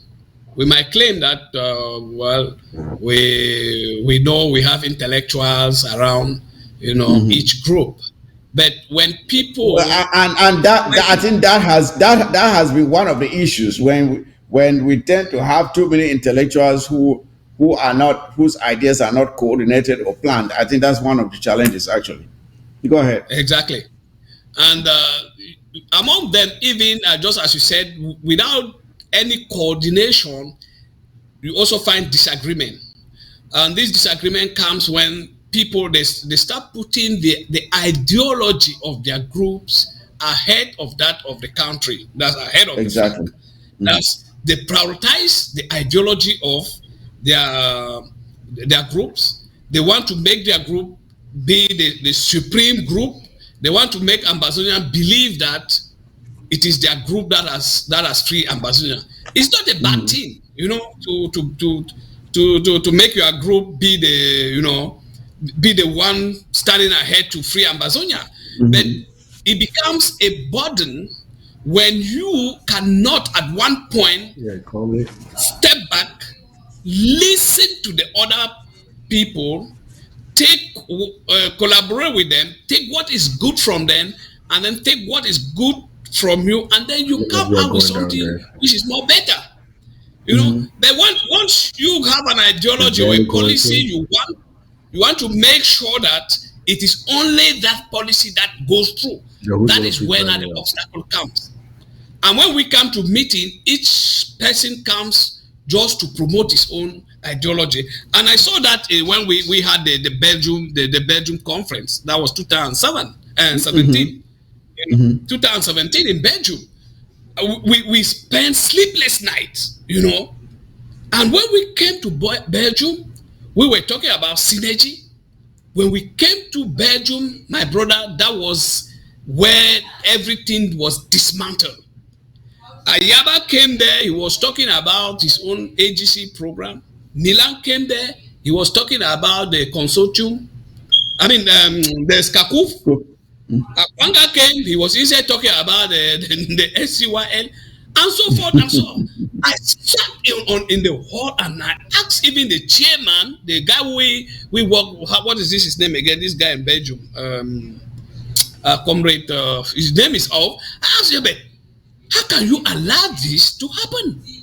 You gotta stop these guys. Tell them that this is not the aim. You are not here to promote your agenda. You are here to see how we can come together, get the best out of everybody, and then we create something good for the country. That was not done. Now, another obstacle is our lack of understanding what collaboration is all about. I define, unity in a different way. I see unity not as something that you work for. I see unity as a result of something you have worked for. I work mostly with pharmaceutical production, and we have reactants to get a product where we want to get a product. You cannot get a product until you have reactants. And that is how unity is. You must have elements to put together in order to reach a unity, to get that product.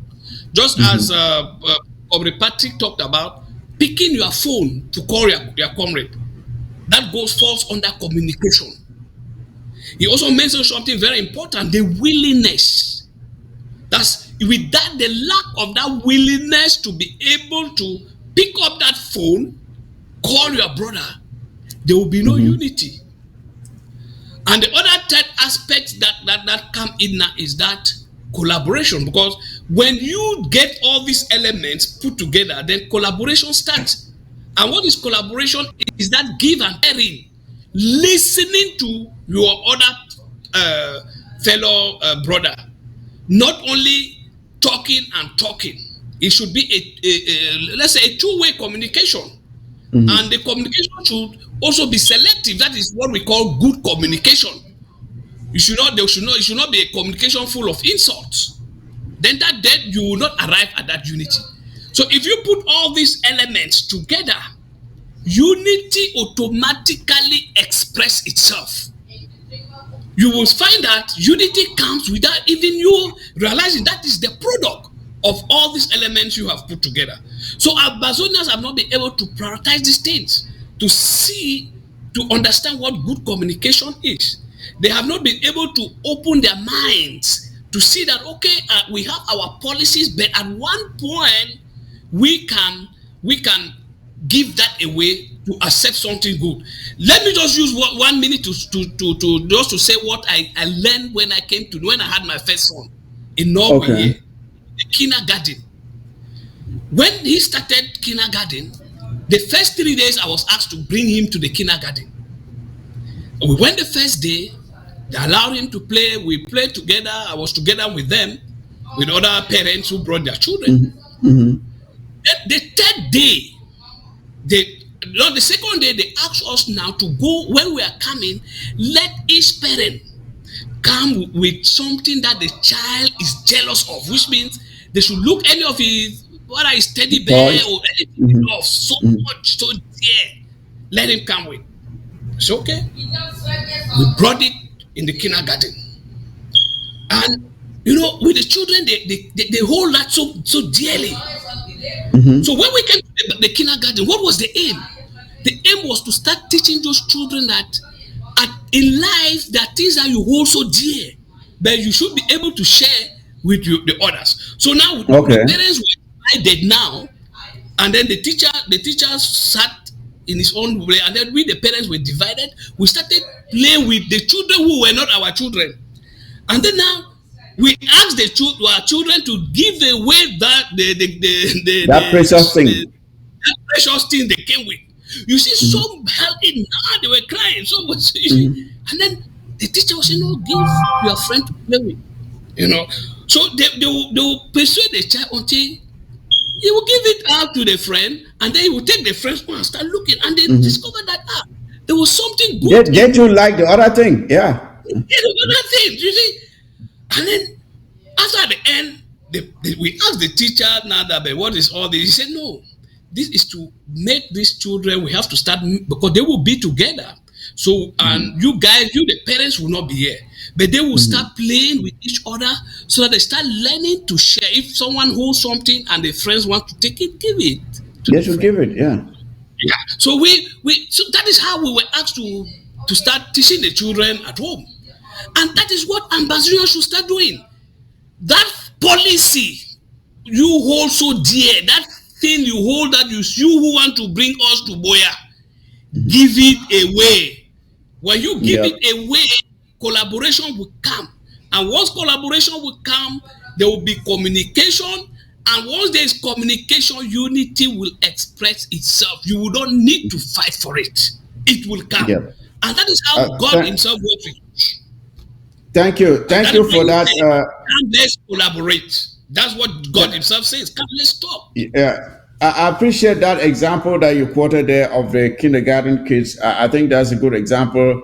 Learning to give away even that which you hold so dear to your own fellow comrade or to your own fellow countryman. I think what I would say is this: for an all Amber conference to be successful, what I think we need to do is, first of all, to have to agree on the priorities. What priorities are we agreeing on? What are we trying to do? And then when we have agreed on the priorities, I think it is very important for us to assume a position of humility. Be humble enough. Don't say, oh, it has to be me to Biya. I have to go to Biya and rule for 3 years before anyone else can take. No, you don't know when that is going to happen. And you must not be the one to do it. If someone else is more qualified to do it, why must it be you? That is where the humility comes in, to know that, like you cited the example of the kindergarten kids, you have to be willing to give that to someone else who is chosen by the people as being more deserving of that thing. You should be able to give it away. Now, I also would like for us to have Ambazonians, especially those who are involved with the planning of these conferences going forward, because we know that there are consultative efforts going on now for other initiatives in the future. What I would like for those who are involved with this planning this initiative is to take this advice. You have to approach this process as a project manager will approach a project. That is one thing that we are yet to learn. We just get up one day and say, we want to do this, and we just jump into doing it without taking the time to plan on how that thing will be done. Because a project manager goes through the initiation phase of the project, the planning phase of the project, the execution of the project, the monitoring and controlling of the project, and at the end, the closing of the project.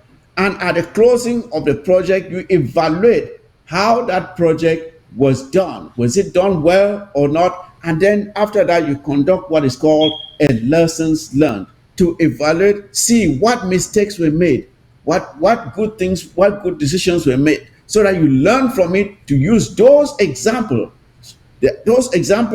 for future projects or initiatives. So I'd like for us to approach this conference thing like a project manager approaches a project. In the course of planning, the planning of the project is very important. Very important. That's why you pay attention to how the project will be executed. You look at the plans that have been derived for that. And then you look at the resources that you have that will allow you to carry out that project. You look at the risks or challenges that may come up in the course of executing that project. And then you create what is called contingency measures.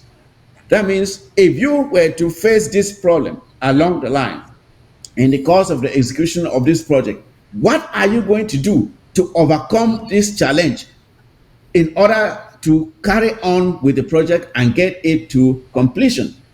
When you identify it, you can either avoid the risk or the problem that you have identified. You find a way to get around it, and that is where you put in place the plan B's or the plan C's to make sure that you get around it. You mitigate it. You make it such that that problem will not be as significant as if you did nothing or you did not identify it. So when you approach this as a project manager and you identify all these things, and during the execution, you are monitoring the project and controlling it. When you are monitoring and controlling, what does it mean? You are seeing whether the project is going in accordance with the plans and specifications. Is it going according? Am I building this house according to the plans that were derived? Is this building going according to local codes and specifications?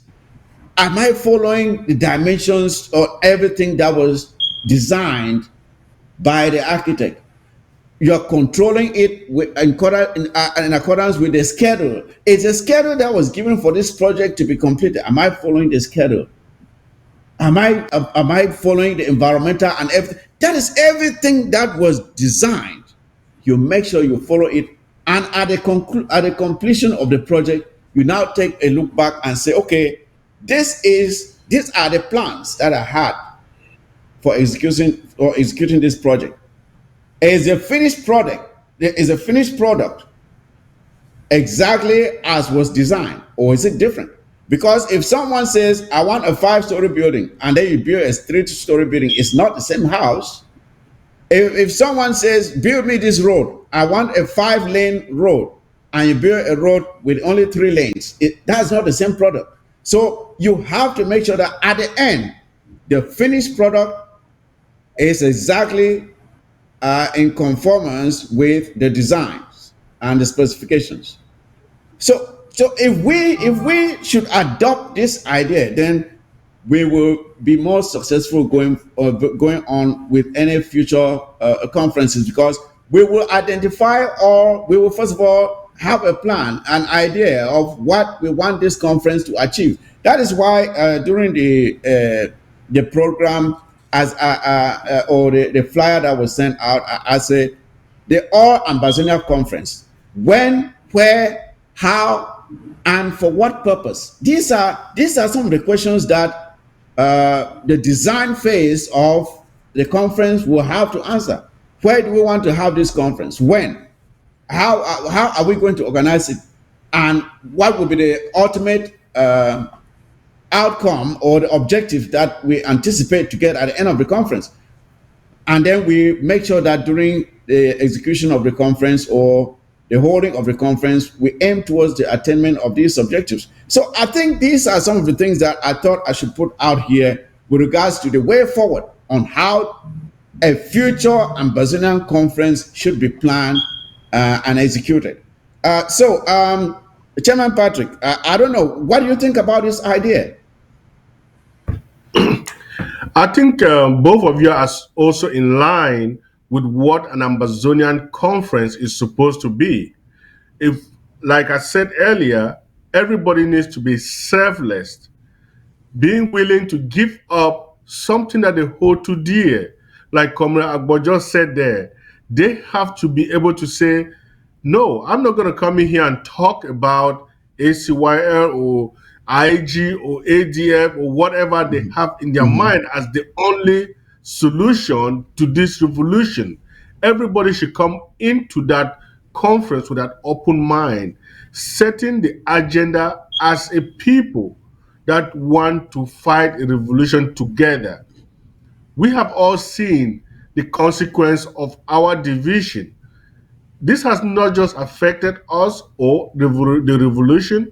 Some of the fighters on the ground who were not even fighters have taken advantage of the division, and they have been able to squander all kind of money from groups here, group there, because They now know it's not just one group. If I get up tomorrow, I call ADF, they will tell me, oh, take $10 here. I call Sokadev, they'll give me 50,000 here. Those are the things that have come up just because of the division, and Ambazonians should all open their minds that I want to go into a conference to come out with a solution, not my own solution, but the best solution that is going to take Ambazonian forward. So it's a moment for everybody to reflect on it and ask, what do I want to accomplish from the 7 years that we've been fighting? Don't just think that it's only you or that person that is going to take us to Biya. That's not true. Yes. It's everybody's collective endeavor that will take us to the final destination. Thank you, John Patrick. Comrade Bob, if you have final thoughts on this topic before we move on, if you have something to add to it, what we must have, or how this thing should be conducted. I think you may be muted. I don't know if it's okay. Yeah. okay.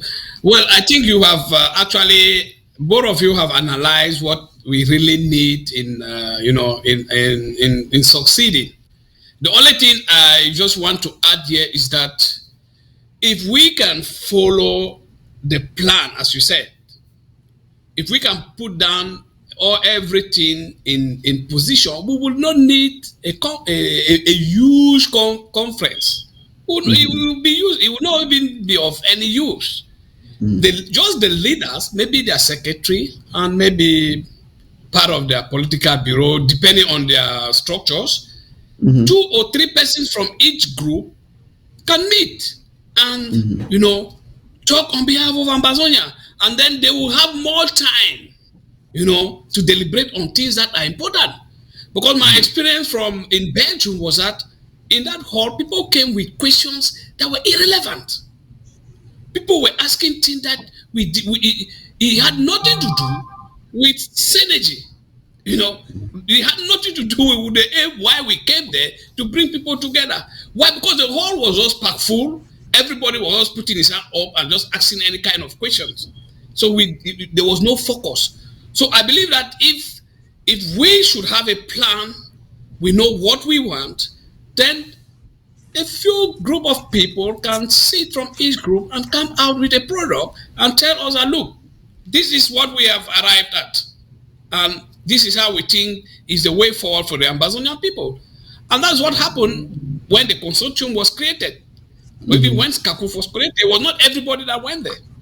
But the problem came when some people took the SCACUF agenda and then try to manage it to be as if they are the ones to lead. That is when everything fell apart. But if we can say, okay, we are ready to listen to each other, we are ready to give what we have to see that this conference succeed, I believe we will go a long way. Thank you, Comrade. I want to make a statement here about our struggle. It's not particular to the issue of a conference or coming together, but it's a wholesome look at why we are here and probably the way out. When we look at this conference, at this conflict between Southern Cameroon's Ambazonia and La République du Cameroon, it is clear that there are 2 sides to this conflict. There are 2 sides to the conflict. One side, La République du Cameroon, and the other one, Ambazonia.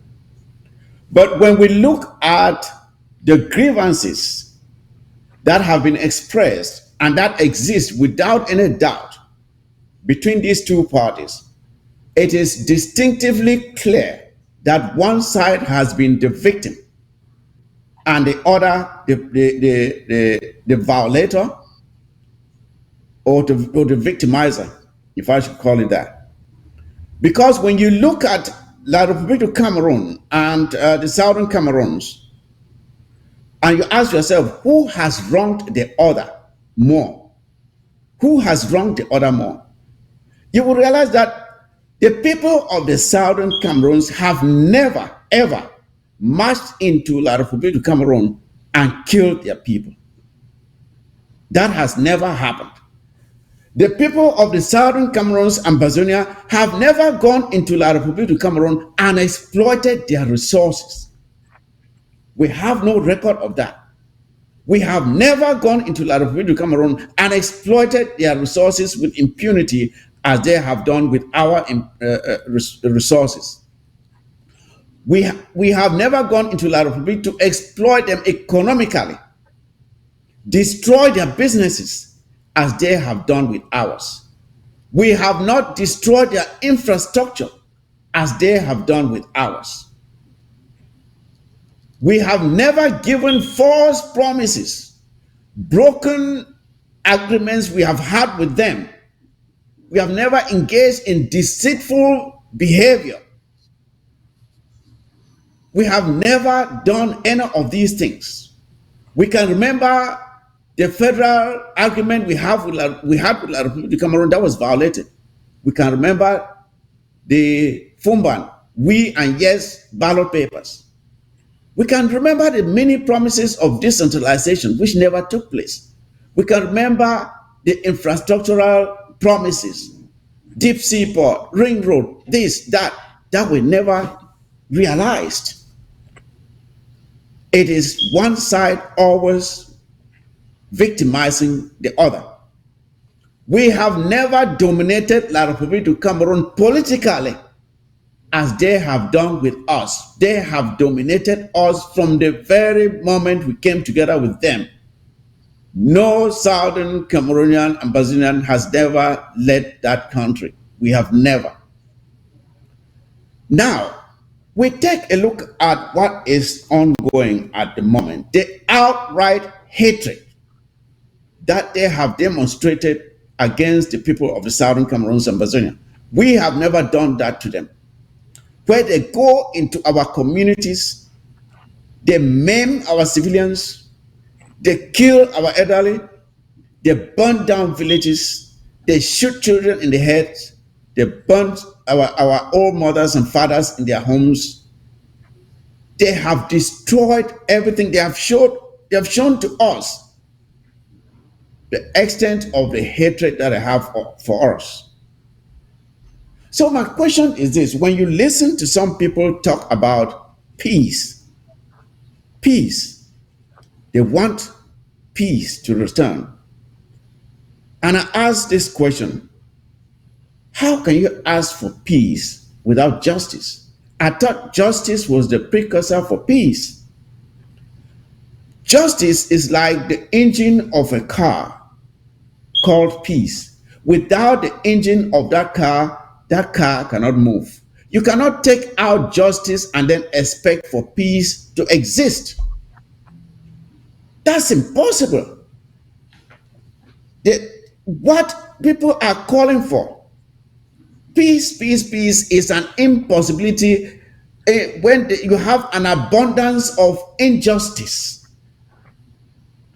And I'm saying here, especially to those who call themselves men of God, those who call themselves men of God, and they come out and they call for peace in the absence of justice. And my question is this: what will Jesus do in this situation? What would Jesus do if Jesus were to find himself here on earth today, given the litany of transgressions that the people of the southern Cameroons have endured under La République du Cameroon? What will Jesus do? Will Jesus favor La République du Cameroon that has repeatedly, over and over and over and over again, exploited, used and abused and deceived the people of the southern Cameroons? Will Jesus favor La République du Cameroon against the people of the southern Cameroons? That is the question I'm asking these so-called men of God. What will Jesus do? And this brings to mind a story in the Bible.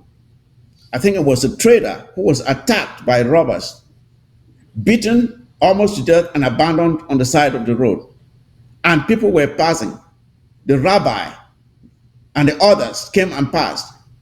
But it was a Gentile, I think, who came and rescued him. So my question is this: if you were passing by the street and you saw a little girl who was being raped brutally, are you going to turn your face away and walk away, even as a man of God, even if you're not a man of God, and you know that what is being done to this little girl was wrong? Are you going to allow this girl to endure this injustice without intervening? Even when this little girl is crying up to you, looking up to you to see if you are going to reach out and save her from this injustice, are you going to turn your face away? When I see Ambazonians, or even La Republic Cameroon citizens, some of whom have used even their so-called churches to spread genocidal messages, and I'm asking, is that what Jesus will do? You who knows what this La Republic has done to the people of the southern Cameroons, that is wrong. It is indisputable. The evidence is there, and you are doing nothing to help. And you call yourself a Christian. Is that what Jesus will do? When you turn your face away from the girl that is crying for you to help, can you absolve yourself from the same guilt as the rapist that is victimizing that child? You are just as culpable as that person who is victimizing that child. And to the clergymen who are deceiving people, calling themselves men of God and doing nothing to stand up for what is right, the Bible says, for those of you who know the truth and are not willing to do it, it is worse for you. That it were better for you to have a large stone tied around your neck and that you are dropped in the deepest part of the ocean. Because you know the truth. You know that what La Republique is doing to the people of the southern Cameroons is wrong. You know it. The people of the southern Cameroons have never reached into La Republique Cameroon to exploit them in any way, shape, or form. It is the other way around. And when people are fighting to liberate themselves, you call them terrorists. You call them terrorists. Remember that Jesus was crucified not because he called himself a son of God. Remember that. Jesus was crucified. It was a political assassination on Jesus because they saw him as a threat. The Pharisees saw him as a threat. That is why they plotted and killed him. That's why they preferred for him to die than the robbers on each side of him when he was crucified. They preferred for him to die. And the judge that tried Jesus washed his hands off of the case and said, this man is innocent. If you want to go and kill him, let it be on you. I have nothing to do with it. It was a political assassination when Jesus was killed. So those of you who are standing by and watching the people of the southern Cameroons victimized and doing nothing, you are just as guilty as those who shouted, crucify him, crucify him. Don't call yourself Christians because you are not. And the worst case is those hypocrites who call themselves men of God. You are guilty of blasphemy. You are guilty of blasphemy and should be ashamed of yourselves. And that is my message to those who have ears to hear. So with that, ladies and gentlemen, Chairman Patrick, Comrade Agbo, I would like for you to make your closing statements and we'll call this a day. So starting with you, Chairman Patrick, make your closing statements. You can pick whatever to talk about. We've covered quite a bit today.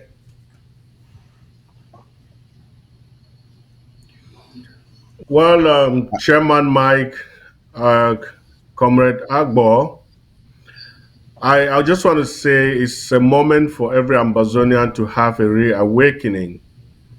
If you are an Ambazonian, you have watched the killing on our people. You have watched the destruction of our land. I see the dilapidation of our territory for the past 60 years in the hands of the oppressor, and you are not doing your own part to make sure we come out of this coma, then I don't know how you will get up one day and go to church or go somewhere and say, I feel bad, I'm going to give offering that the church is going to use to help some suffering people. These are your own people. This is your land. This is your home, and you are not doing anything to make sure the people living on that land have a better life. We have all seen it. We've all done our part, but we are not doing enough.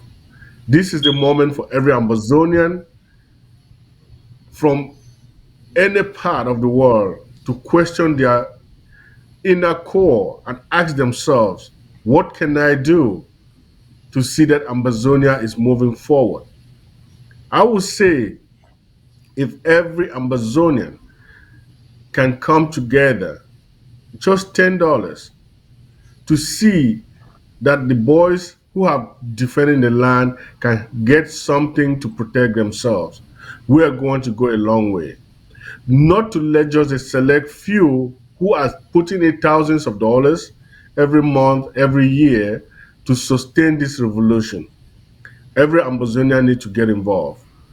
When we talk about this collaboration, this of purpose, whichever way it comes, every Ambazonian should get involved.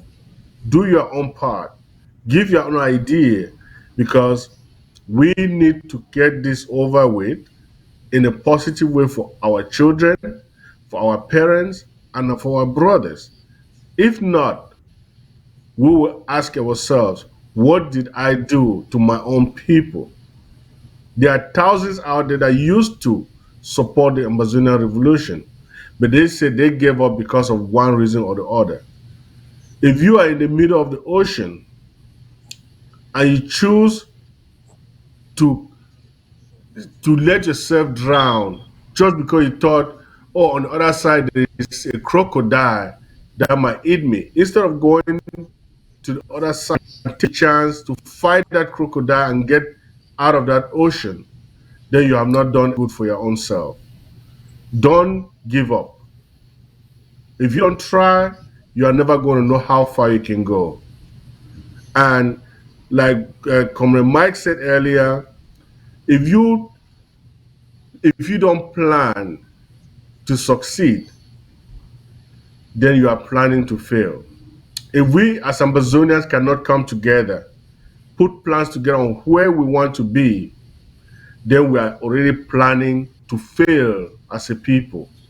Let's work together. Let's move forward. Let's get this revolution to the next level. Thank you, my fellow panelists, and thank you, Comrade Agbo. And I hope we'll be up here again to talk to our people. Thank you very much, Chairman Patrick. It's always a pleasure having you on. At least you've helped to make the program work today. I really appreciate it.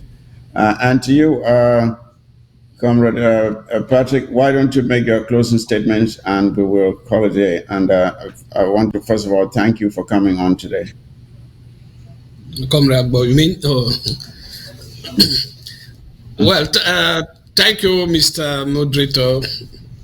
You know, there's something I would like to tell Ambazonians. Every time I come on TV, I like to remind them or remind us about is what one of our great parents, Dr. Ngumne, 2 weeks before he died, he called me and he left a message for the Ambazonian people. And he asked me to always remind them about that message.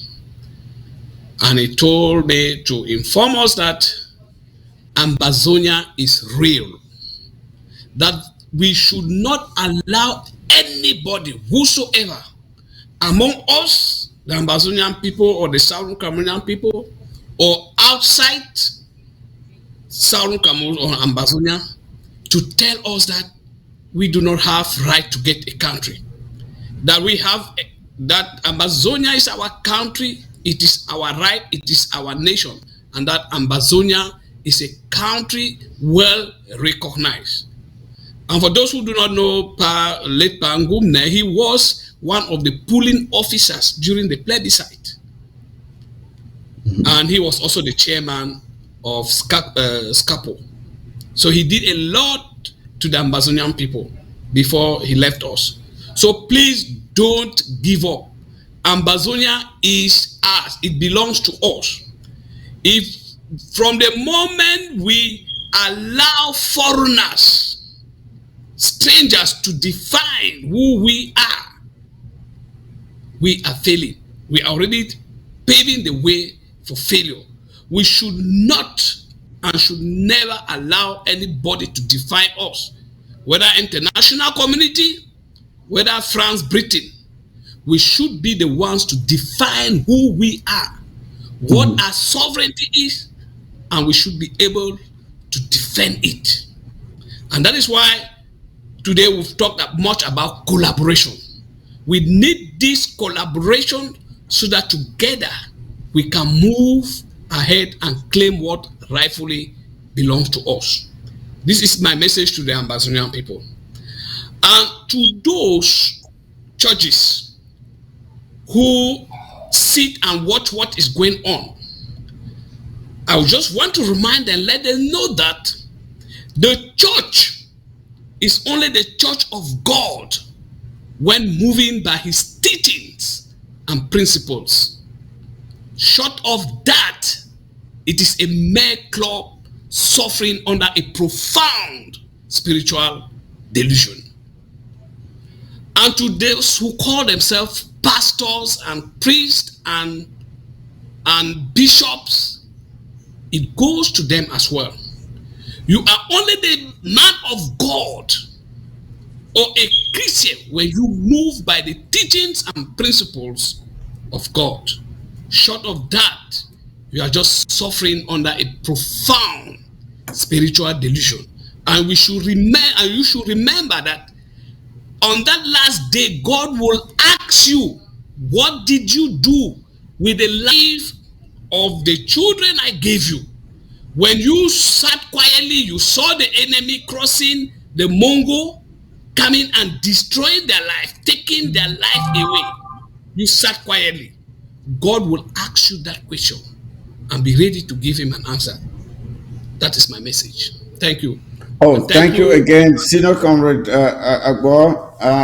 Derek, I really appreciate you coming on today. I know when I extended the invitation, it was a bit shaky with your programming, and glad we made it. Let's make it happen again some other time. And with that, ladies and gentlemen, what I have to ask you is this. When you sit in Africa and you allow someone from France to come and dictate to you who becomes your leader, when you do that, my question to you is, do you think that this person in France who is picking someone to be your leader is doing it for your own interest, or are they doing it for their own interest? Are they choosing that person to serve them, or they are choosing that person to serve you? That is the question I want each one of you to answer for yourselves.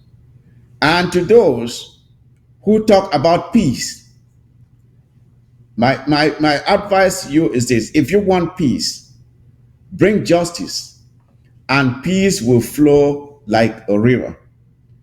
Bring justice, and peace will flow like a river. Again, when someone else is picking your leader, ask yourself this question: is that person doing it for me, or that person is doing it for themselves? That's my take-home question.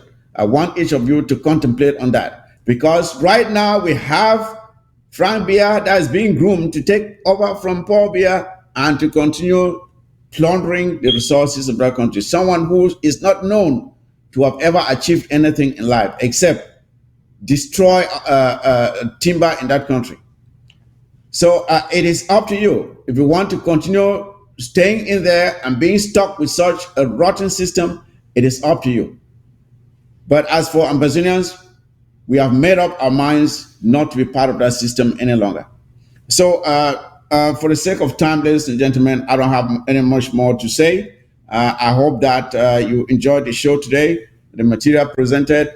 Share with others who did not have the opportunity of watching it live, so they too can benefit from the information and the enlightenment that has been shared here by my co-panelists. So, again, fellow Ambazonians, I would always like to say, take very good care of yourselves and also take care of each other. And with that, my fellow comrades and brothers and sisters, this is it for tonight, and the war zone is out. Good night.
Ajo, never guess any.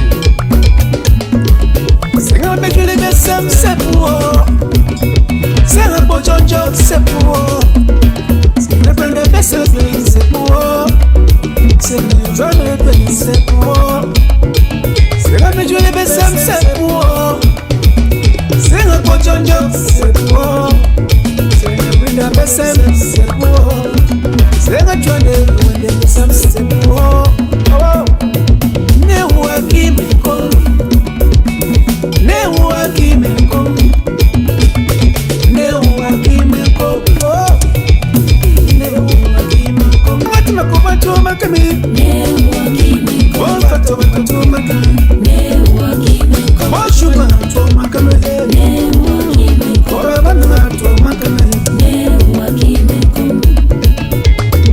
Madam Patisa Sagana never net on Wako. Abana you want to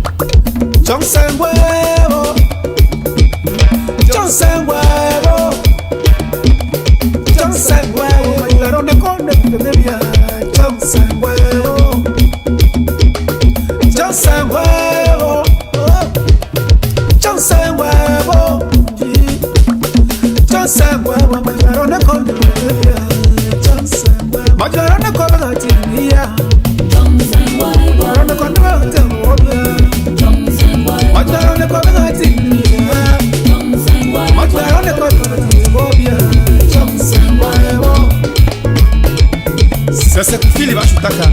Adjo, un petit. Johnson Wao. Johnson Wao. Johnson Wao, my on the corner. Johnson Wao. Johnson Wao. Johnson Wao. Johnson Wao, my on the corner. Mas não era como bate na minha. Johnson Boy. Não era como bate no homem. Johnson Boy. Mas não era como bate na minha. Johnson Boy. Não era como bate na minha. Johnson Boy. Mas nunca se dará tinsa. Não era uma minha tinsa. Não era uma Julia tinsa.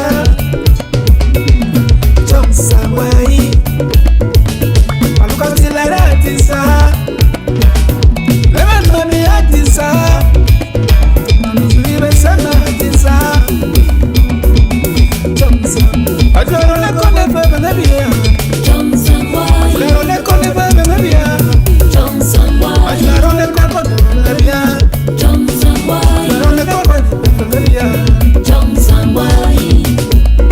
Felisa Bo Kitchen of Toronto, Canada. Ajo. Pastor Video Atisa. Pastor Video Atisa. Fudamani Atisa. Bili Atisa. Constant Video Atisa Mama. Machapasha Video Atisa. Veronica Bini Atisa Mama.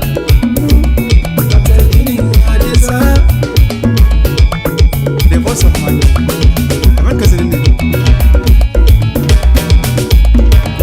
The mathematics is I should tell a satisfa. I go to la satisfa. Johnson Boy. But you might be near Adisa. Johnson Boy. So I shall be near Adisa. Johnson Boy. Shall not be near Adisa. Johnson Boy. Johnson Boy. You're not be near Adisa. Open to open Adisa. You're not be near Adisa. Johnson Boy. You're not be near Adisa.